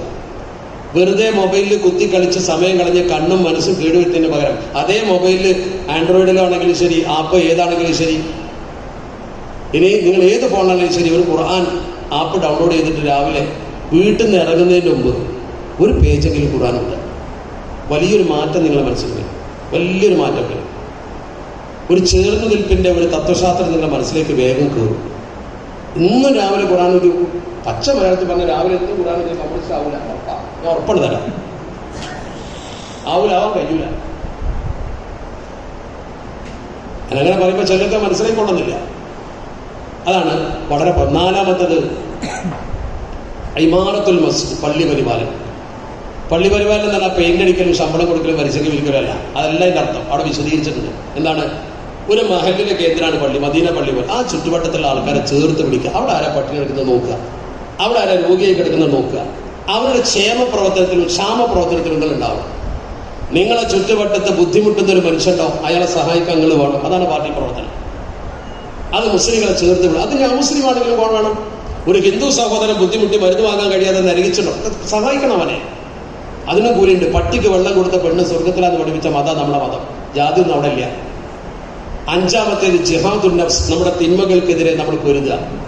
മദ്യപാനം, തിന്മകൾ, വട്ടിപ്പലിശ, വൃത്തികേട്, അതൊക്കെ ഒഴിവാക്കുക. ഈ 5 ഗുണം നിങ്ങളിലുണ്ടോ, ഒരു ശത്രുവിനും നിങ്ങളെ തലക്ക് മീതെ പറക്കാൻ കഴിയില്ല. ഇത് അള്ളാഹിന്റെ മതമാണ്. നേരെ മറിച്ച് നമ്മൾ എവിടെയൊക്കെ പരാജയപ്പെടുന്നുണ്ടോ അവിടെ മുഴുവൻ നമ്മളെ പരാജയപ്പെടുത്താൻ അപ്പുറത്തൊരു മുസ്ലിം ഉണ്ടാകും, അല്ലെങ്കിൽ ഈ കൾച്ചറൽ ആൾക്കാരുണ്ടാവും. നമ്മൾ ഭിന്നിച്ചിട്ടുണ്ടാവും. ടിപ്പു സുൽത്താൻ തോറ്റപ്പെടും, സിറാജ് ദൗള തോറ്റപ്പെടും. ഒക്കെ ഒരു മീർ സാദിഖും ഒരു മീർ ജാഫർ ഉണ്ടായിട്ടുണ്ട്. ഏത് സമയത്തും നമ്മുടെ കൂട്ടത്തിൽ നമ്മളെ പാര വെക്കുന്നവരെ അള്ളാഹു സൃഷ്ടിച്ചിട്ടുണ്ട്. ഒരു ശത്രുവിനും നിങ്ങളെ തകർക്കാൻ കഴിയില്ല. അൻതുമുൽ അഅലൂൻ, നിങ്ങൾ ഉന്നതരാണ്. അത് അള്ളാഹുവിന്റെ വാക്കാണ്. പക്ഷെ എപ്പോഴാണ് നമ്മൾ പരാജയപ്പെടുക? നമ്മൾ തമ്മിൽ ഭിന്നിക്കുമ്പോൾ നമ്മൾ പരാജയപ്പെടും. മുസ്ലിങ്ങൾ തമ്മിൽ ഭിന്നിക്കലാണ് ഏറ്റവും വലിയ അപകടം. ശത്രു അത് നന്നായി മനസ്സിലാക്കി. അതുകൊണ്ടാണ് നമ്മളെ ഭിന്നിപ്പിക്കാൻ അവർ ശ്രമം നടത്തുന്നത്. നമ്മളെ ഭിന്നിപ്പിക്കാൻ എല്ലാ ശ്രമങ്ങളും നടത്തുന്നത്. അതിന്റെ ഏറ്റവും വലിയ ഉദാഹരണങ്ങളെ മൂക്കിന് മുമ്പിൽ കാണുന്നില്ലേ? പാർട്ടിക്ക് വേണ്ടി കൂടി പിടിച്ച് തളർന്ന് ഇടങ്ങാറായി നടക്കുന്ന എത്ര ആൾക്കാരുണ്ട് ഇവിടെ. അവരെ ഒഴിവാക്കിയിട്ട് വലിയ സമ്പന്നരെ കൊണ്ടുവന്നിട്ടല്ലേ മത്സരിപ്പിക്കണം. പാർട്ടി പാരമ്പര്യം ഇല്ലാത്ത എന്താ കാര്യം നിങ്ങളെ ഭിന്നിപ്പിക്കാൻ? ഞാൻ ആരെയും കുറ്റപ്പെടുത്തിക്കൊണ്ടല്ല പറയുന്നത്, ഒന്ന് നിരീക്ഷിക്കും നിങ്ങൾ. അപ്പോൾ നിങ്ങൾ ഭിന്നിക്കരുത്, ചിതറരുത്, ഐക്യത്തോടെ നിൽക്കണം. അള്ളാഹു അതിന് നമുക്ക് തൗഫീക്ക് നൽകട്ടെ എന്ന് മാത്രം പ്രാർത്ഥിച്ചുകൊണ്ട്. അതങ്ങനെയാണ് മനുഷ്യന്റെ പൊതുസ്വഭാവം. എൻ്റെ ഒരു സഹപ്രവർത്തകൻ ഉണ്ട്, സ്കൂൾ മരിച്ചു. അള്ളാഹു അതിന് മാപ്പുറത്ത് കൊടുക്കട്ടെ. എന്ത് വിഷയമാണ് അത് ശരിയാണ് അറിയാം. എന്ത് പറഞ്ഞാലും ഇവർക്ക് സ്റ്റാഫ് കൗൺസിൽ യോഗയിൽ ഹെഡ് മാസ്റ്റർ ഒരു കാര്യം പറഞ്ഞപ്പോൾ ഇയാൾ 2 പ്രാവശ്യം പറഞ്ഞാൽ ശരിയാണ്. ഹെഡ് മാസ്റ്റർ ദേഷ്യപ്പെട്ടു. എന്താ മാഷങ്ങൾ എങ്ങനെ എന്ത് പറഞ്ഞാലും ശരിയാണെന്നുണ്ടെങ്കിൽ എങ്ങനെ ഒരു കാര്യം നടക്കുമെന്ന് വെച്ചു. അതും ശരിയാണ് മാഷ. എന്നിട്ട് പറയും. അതാണ് നമ്മുടെ കൂട്ടത്തിൽപ്പെട്ട ആളുകൾ എത്ര പറഞ്ഞിട്ട് കാര്യമില്ല. നിയമത്തിന്റെ മാർഗത്തിലൂടെ പരാജയപ്പെടുത്താനുള്ള സംഘശക്തിയും ഒരുമയും അള്ളാഹു നമുക്ക് പ്രദാനം ചെയ്യട്ടെ. എല്ലാ ജാതി മതസ്ഥരുമായി സൗഹാർദ്ദത്തോടെ ജീവിച്ച് ഒരു സമാധാന അന്തരീക്ഷത്തിൽ മുന്നോട്ട് പോകാൻ അള്ളാഹു നമുക്ക് തൗഫീക്ക് നൽകട്ടെ. അസ്സലാമു അലൈക്കും വറഹ്മത്തുള്ളാഹി വബറകാതുഹു.